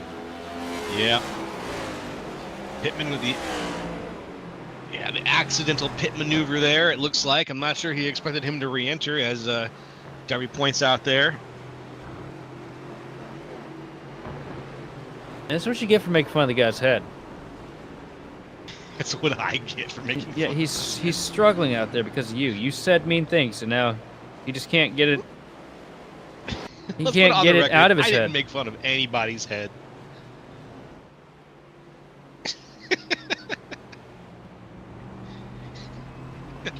Can't talk straight. Oh my god.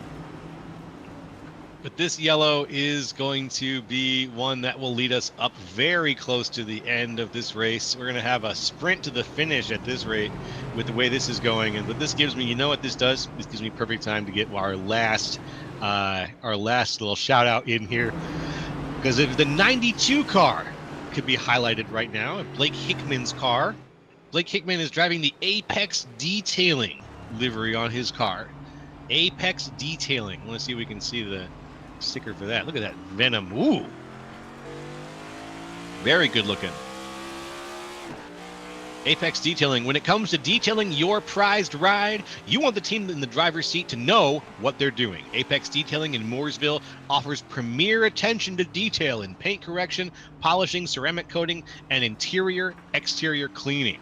With over a decade of experience, Apex guarantees quality service. Apex Detailing, pardon me, Apex Detailing doesn't cut corners. They hit the apex.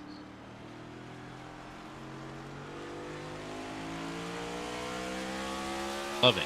Good looking livery on that car too, with the 92 with the Venom. The 10 Away, a NASCAR podcast also. I've never listened, unfortunately, but I might have to.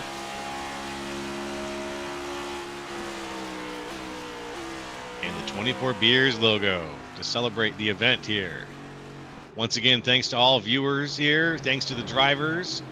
Good job on raising that money. The $500 goal was hit yet again. I want to mention it was fantastic to hear. And 50% of the entry fees, folks, are being donated directly to the March of Dimes in honor of all angel and rainbow babies. So the remaining 50% goes to the drivers, but don't forget the 2 more for Trooper Challenge as well. For every driver who drinks 2 more beers, 14 total, 2 more for Trooper will donate an extra $5 with a $100 minimum. So 2 more for Trooper just says, have 1 or 2 more on Trooper. And we'll get all this money into the hands of charity and do some real good out here. Turning playing video games into doing the right thing.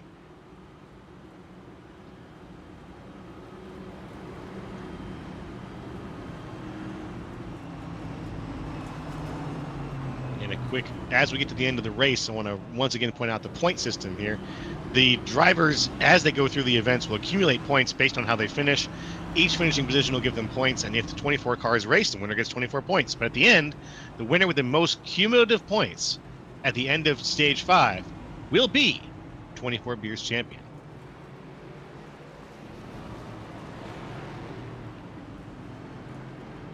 Right now, you've been watching the NASCAR Gen 7 race.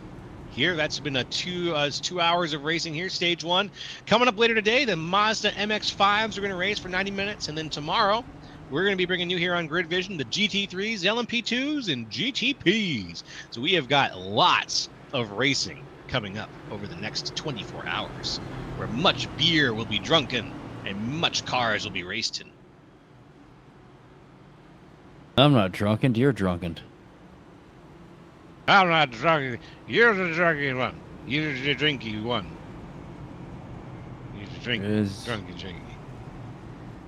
Somebody broke into my room and took all of my beers out of my room.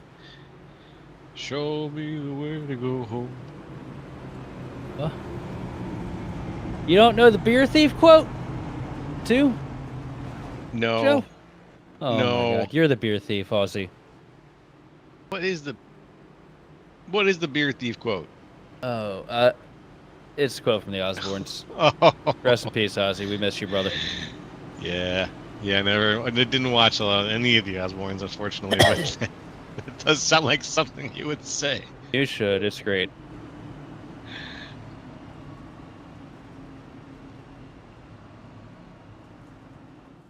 Yeah, no MTV in Canada means that Darby never got a chance to see that, but MTV in Canada, so that means he didn't get to see any of Jackass or Viva La Bam or you really missed out. That was culture. That was America's culture right there. That's what shaped us. It also used to play music videos, just so you know. Oh yeah, well I was.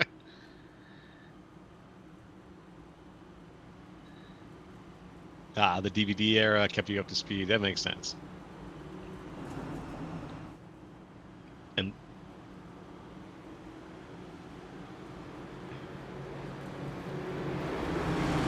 You liked Big Brother and Survivor over the Osbournes? That's crazy. No, Viva La Bam was basically reality as well. Even though it doesn't seem like reality, it was just Bam Margera's reality. yeah, right. The kind of reality that a skateboarding star has on TV.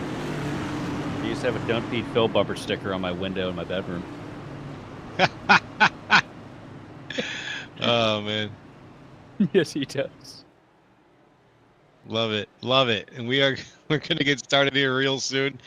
This is very likely going to be the last stint that we have here. We'll see how these guys can handle turn 1 before we get that out there. Here goes the pace car. We're going to get things started out in front. It's Matt Hoyland and Michael Dion. Green. And Hoyland with another good launch here, but Dion going to slot back there into second place and fill the gap between Hoyland and Giroux. Down through 1 and 2, leaning on each other a little bit, bumper to bumper, a little bit of a tap here, coming down into the S's.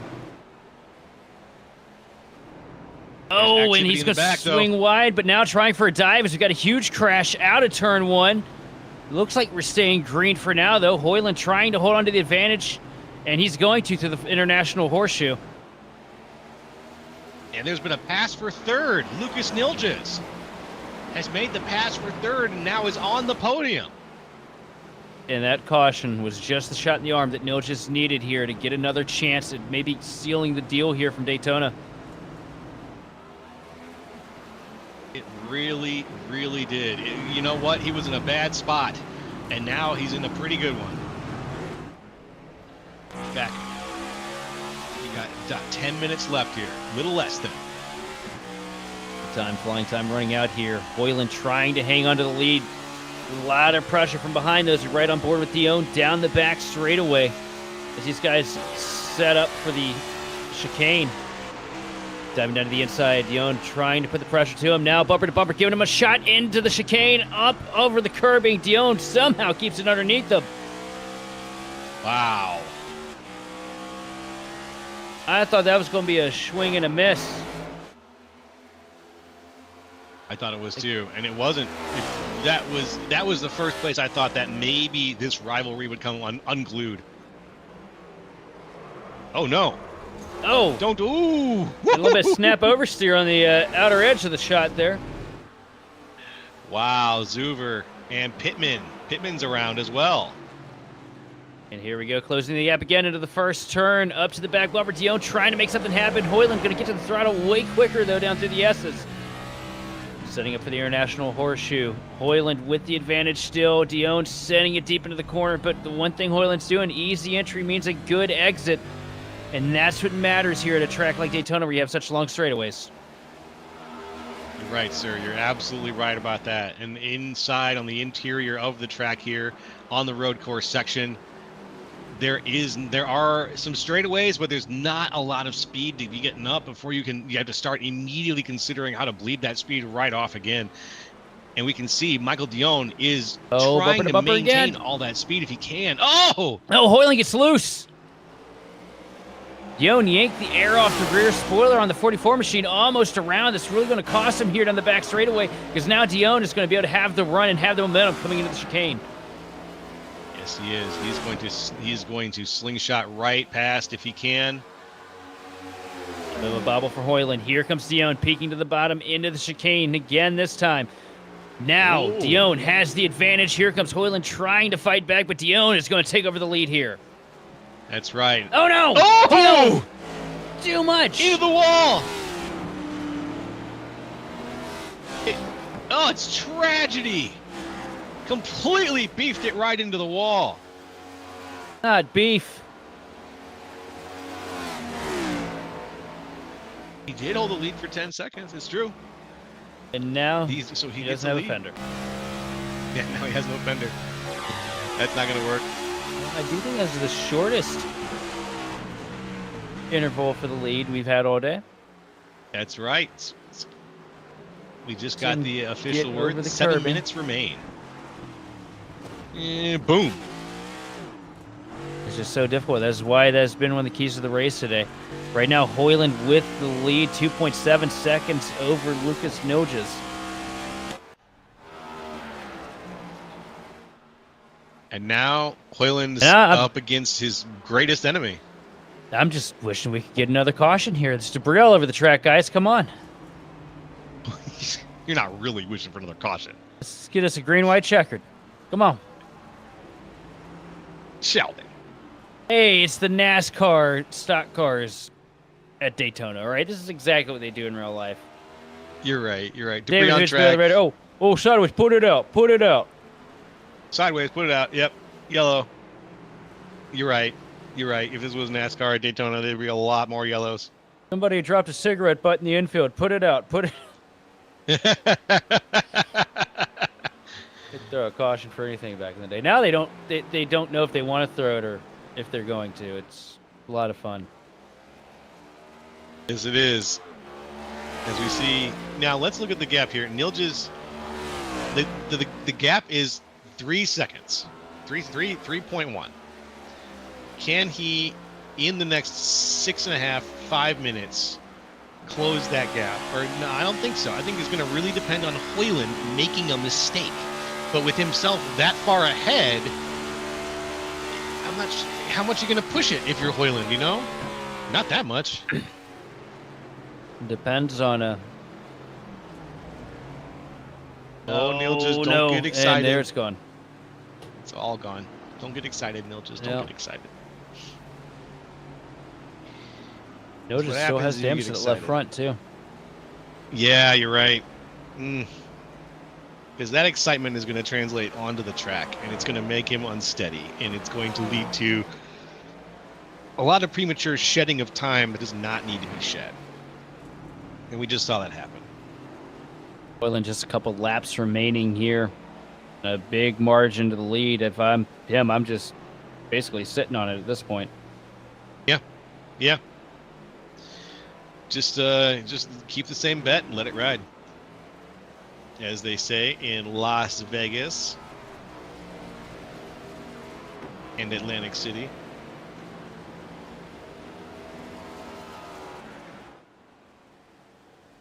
Look at that line.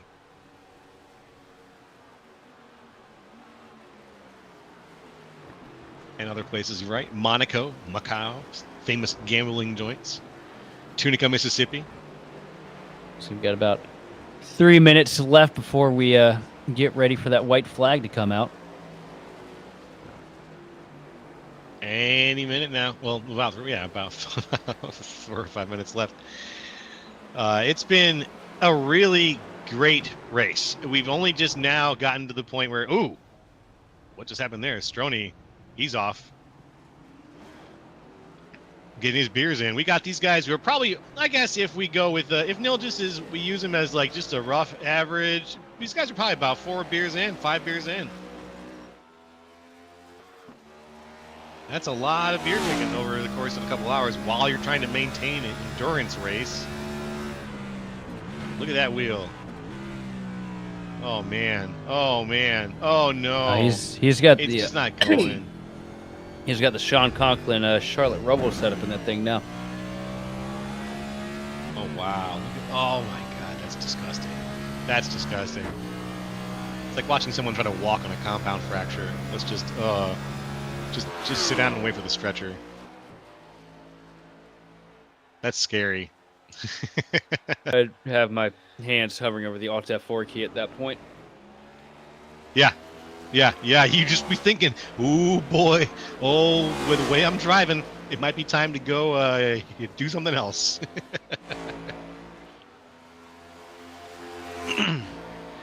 But right now, Matt Hoyland's out there. Lucas Nilja's still sitting at 4.4. He can't quite get that gap back closed again. I just think that's going to be the way of the world right now for him. The gaps between the first 7 cars span a minute. So there's a lot of space in the top 7 cars here, especially the top 7 cars. There's a lot of room. The closest gap I can see is probably between Michael Zuber and Blake Hickman, but Hickman just took a hard hit and he's not driving very fast right now. And Zuber just passed him at 1,000,000 miles an hour. So there's it is a spread out race as we get to the end of this first race here in the 24 Beers of Daytona.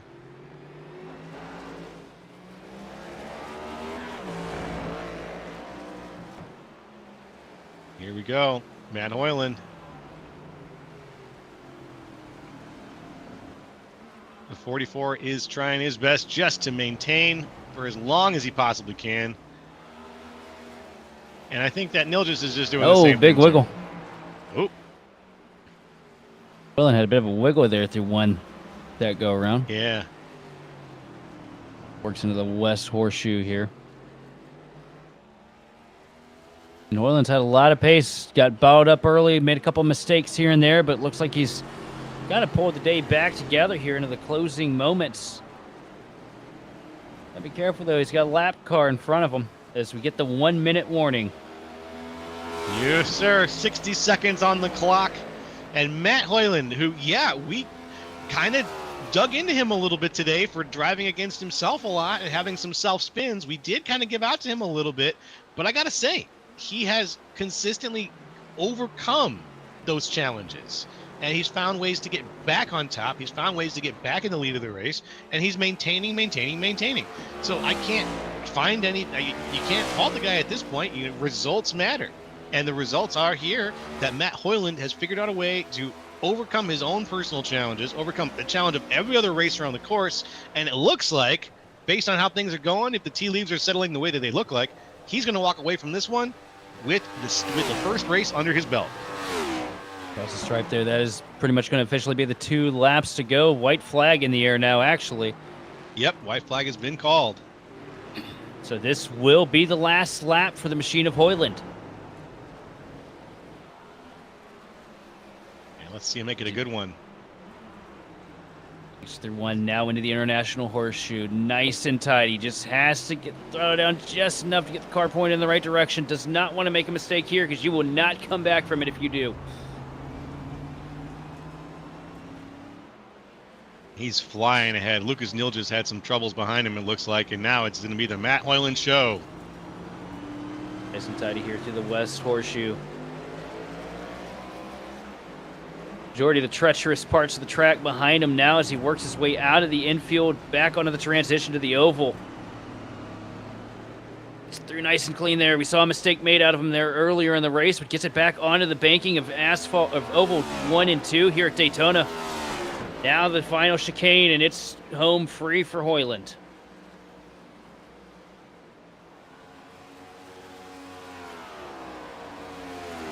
Working down the back straightaway here for the final time. Into the chicane for the last time. If he can just get it over the turtles and keep it clean, he's good to go. Don't be crazy. There we go. That's it, folks. And now, asphalt through oval 3. Asphalt over 3 and 4. There we go, guys.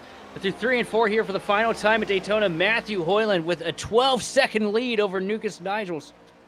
Looks like, or notice the 3 machines made a mistake further in the back, but it doesn't matter. Across the stripe, it is going to be Matthew Hoyland with the win from Daytona. What a breezy finish after a rocky race. Lucas Nilges flies in, takes the second place spot, and right behind him, Sean Giroux is going to take third. And what an up and down 2 hours it has been for your top 5 finishers here today. We saw Keenan dead sideways with his teammate about 20 laps ago, works his way back up into 5th. We saw Bo Condon pretty much get hit with everything you possibly can here at Daytona, bringing home P4. Giroux's had his struggles all day, brings it home 3rd with Nigels in 2nd and Hoyland. What a race. What a race. And we've got a few people there on the list that also had some really incredible, memorable moments throughout tonight's race. Michael Dion with a really impressive drive, unfortunately finishing up in 10th there. We'll do the whole list here in a second, but just wanted to do some shout-outs there to specifically to Michael Dion after a really impressive drive. And Michael Zuver as well.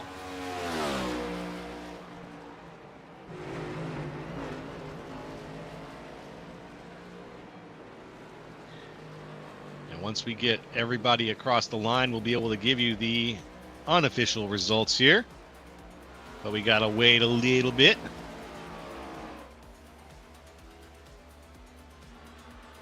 Because of this size of the field here, obviously a little bit longer of a road course, so we want to make sure everyone gets a chance to cross the line and no one self-spins and changes up the order on us.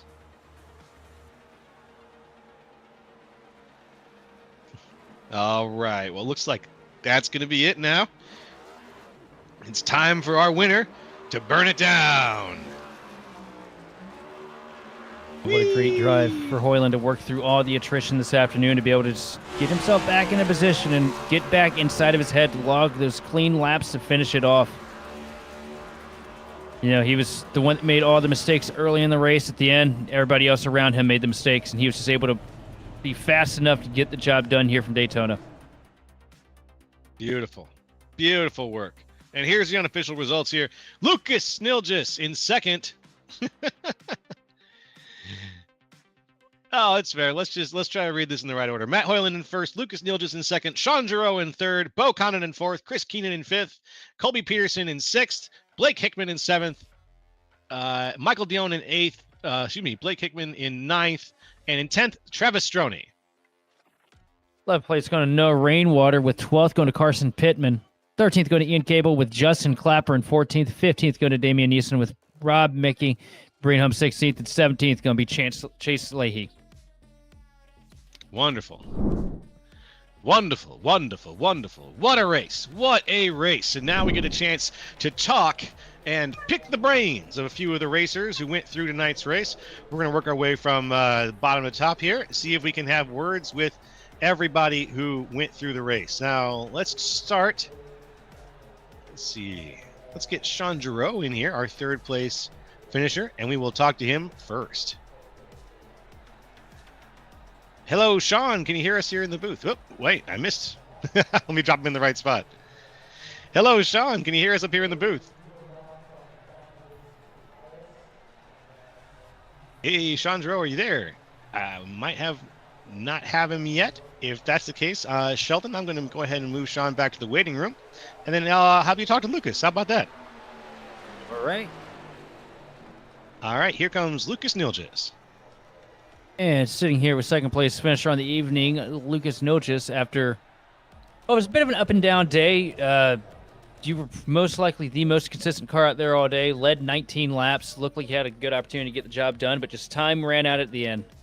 Talk me through, what would you do different there, buddy?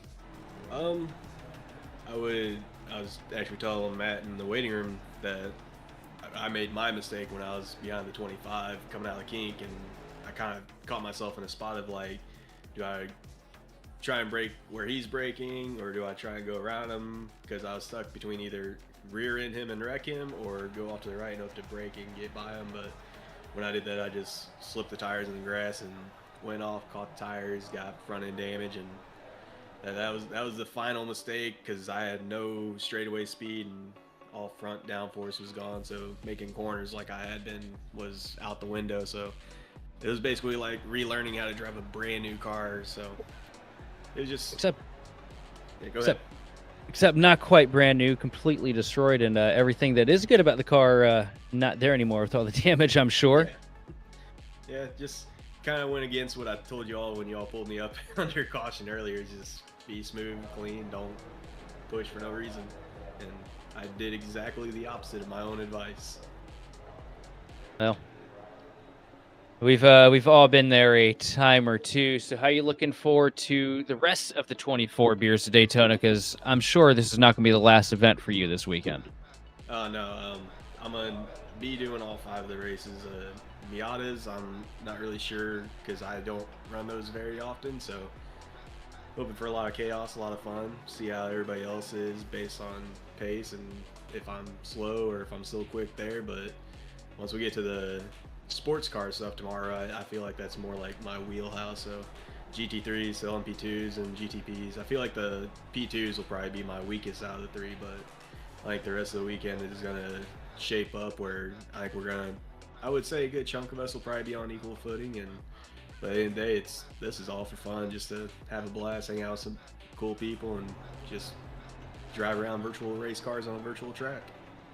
Well, the only advice I can really give you for the Miatas is shifts later than you think you need to, and basically have the thing on the ragged edge every second of every corner. That's the only success I've found in them. Anytime I back them down, I'm terrible. But to round it all out, man, who do you want to thank and shout out for this podium finish this evening? First, just congrats to Matt for snagging the first stage win, and then shout out to you guys for putting on the broadcast. Shout out to Matt again, and Bo and Damien and whoever else is doing the admin stuff to put on this. Oh, and Justin. I almost forgot about Justin. For putting on this event, being admins, dealing with us, while also trying to make sure everything runs nice and smooth, and make it easy for you guys to also understand while you're broadcasting it for us. Well, look, thanks for coming up here and talking with us this afternoon. Congratulations on the second place finish. I'm going to hand it on over to Joe LaCastro here to interview our third place finisher, Sean Giroux. You got it. You got it. All right. I'm going to go ahead and try to get Sean up here. Sean, can you hear us? I can hear you. Hey, all right. Hey, congratulations there on that third place finish, my friend. How you feeling after that 2-hour block? Pretty good. you were kind of all over the place there, my friend. You had some early issues. You were in the middle of the pack, but you managed to make the restarts kind of work for you. What was your survival strategy going into this race? What was it? Was it try to get ahead and stay ahead? Was it just maintain wherever you are? Like, what was your thought process? Yeah, just try to maintain as much as I possibly could. Those next gen cars are really difficult to drive around Daytona. Yeah, we've seen that. We saw that there was a lot of situations where guys were, having some self-spinning problems. Did you feel like you were dodging other people more often, or trying to make sure you weren't going to outdrive yourself? Try to maintain my own pace and everything, and then I had Noah there right in front of me spin and hit pit exit there and damage his car pretty good. That was pretty wild. Yeah, and you have one of my favorite liveries on the field right now with the anime girl car. I gotta say, I appreciate the Jack and Coke livery very, very much. It was probably distracting as it was to other drivers as it was to me as you were going around there. Yeah, that was kind of my strategy with these liveries this year, was to try to distract people as much as possible. Well, you hit the nail on the head, my friend. You're looking real good going around there. Fantastic job. Is there anyone you wanted to shout out to or thank for your drive today so far? Just shout out some of my other teammates that couldn't be here on Maximum Effort. Don and Zin and our guy Derek, and then some other sponsors we got, Dakota Territory Car Club and stuff. It's a car club I'm part of. Yeah. Yeah. Tell me a little bit about. I'm going to ask you one more question. Give me a little promo. I did a promo for the car club during the race. Tell me a little bit about what you do. What's one of the cars that you bring to that show? I've got a 2006 Pontiac GTO. I'm kind of the photographer for the club, so I take a lot of the pictures and stuff. If you guys go on the website at DakotaTerritoryClub.com, a lot of the pictures and stuff you see around there, me and another gentleman take all the pictures for any events and stuff that we do. So. All right, man. I'm gonna go check that out. The Dakota Car Club. I got the website right here again, and I just wanted to say, great job, man. You did a good work. Are you looking forward? You're gonna race some more the rest of this weekend? Yep. Yeah. Looking forward to Miatas. That should be pretty fun. That's the next stage coming up here, and then obviously the GT3s, P2s, and GTPs I'm more comfortable in. So we'll see how I do come tomorrow. You got it, my man. Well, good luck to you, and we'll talk to you then, okay? All right, take it easy, guys. All right, that was third place is Sean Giroux. Going to pass him back up into the waiting room, and we're going to pull back down Matt Hoyland, our race winner. Hello, Matt. Can you hear us okay? I'm here. I can hear you very well. Ah, wonderful, wonderful. Hey, congratulations, my friend, on that big win. That was... From our point of view, for you, that was a hell of a race, and you had probably some of the highest highs and the lowest lows during the course of that race. So, like, I've asked this question. I just asked this question previously, but from your point of view, like, what was the highest high and what was the lowest low? Well, I mean, the highest high is got to be crossing the line in the lead. Winning, yeah. But, yeah, that's fair. That's fair. The lowest low, I think on the maybe the second set of tires I had like maybe 2 or 3 moments where I got everything locked, and then the tires, once you've abused them, they just do not come back to you. And I was like, okay, well, guess I'll just sit mid park. But the biggest challenge of this race has been consuming the amount of alcohol that we've been consuming and then not needing to run to the bathroom has been the biggest challenge here. The amount of people that have literally, whenever a caution's come out, you'll see so many cars pit and you're like, oh, maybe this is tactical. No, everyone just needed the bathroom. That's what everyone has gone for. That's so funny. Yeah, it's been great fun. These cars are just so challenging around here. They're just so not made for it. So they're a real handful, and for everyone that got to the end, it was, massive props. It's really difficult. Yeah, Sheldon was pointing that out to me. He was saying, these cars they're not aerodynamically sound. They're not built for this kind of driving. And seeing you guys manage to pull this off has been great. You led a lot of the early race, and then you dominated the last part of this race with some really, really good moments there. And are you doing some more racing the rest of this weekend too? You got any more classes that you might be more comfortable with, less comfortable with coming up? I mean, I'm hoping I'm more comfortable with everything that's coming up. I mean, I'm not really much of an oval racer. I've dipped into it every now and again, but primarily my thing is GT racing. So, okay, the MX-5s, obviously they're the next thing we're doing, but obviously a separate sort of broadcast for that, more of a chilled out, not really too serious thing. That'll be a lot of fun.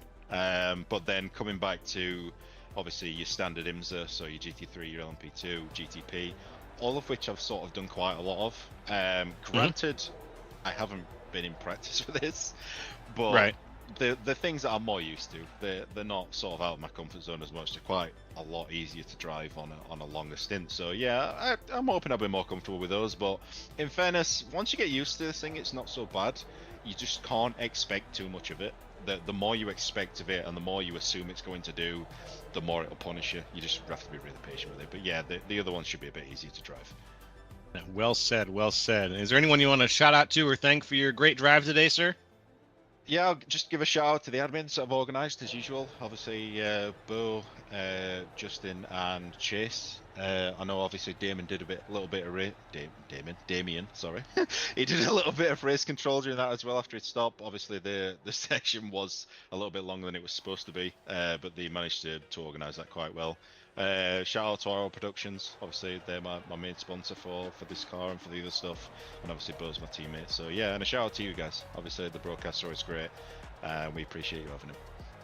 Well, thanks a lot, my friend. And we look forward to seeing you. Hopefully, we'll get you back up here in Victory Lane here some other time this weekend, okay? Fingers crossed. I might catch you Fingers tomorrow. crossed. All right, Matt. Cheers. Thanks again. That was Matt Hoyland, everybody, your first place finisher. And that is going to wrap things up for session 1 of the 24 Beers of Daytona, brought to you by the Universal Motorsports Tour and us here at Grid Vision. Wow. What a race. Sheldon and I had an excellent time here putting on this broadcast here for you with Austin Derbyshire down in the truck, pulling the levers, pushing the buttons, and making it all happen.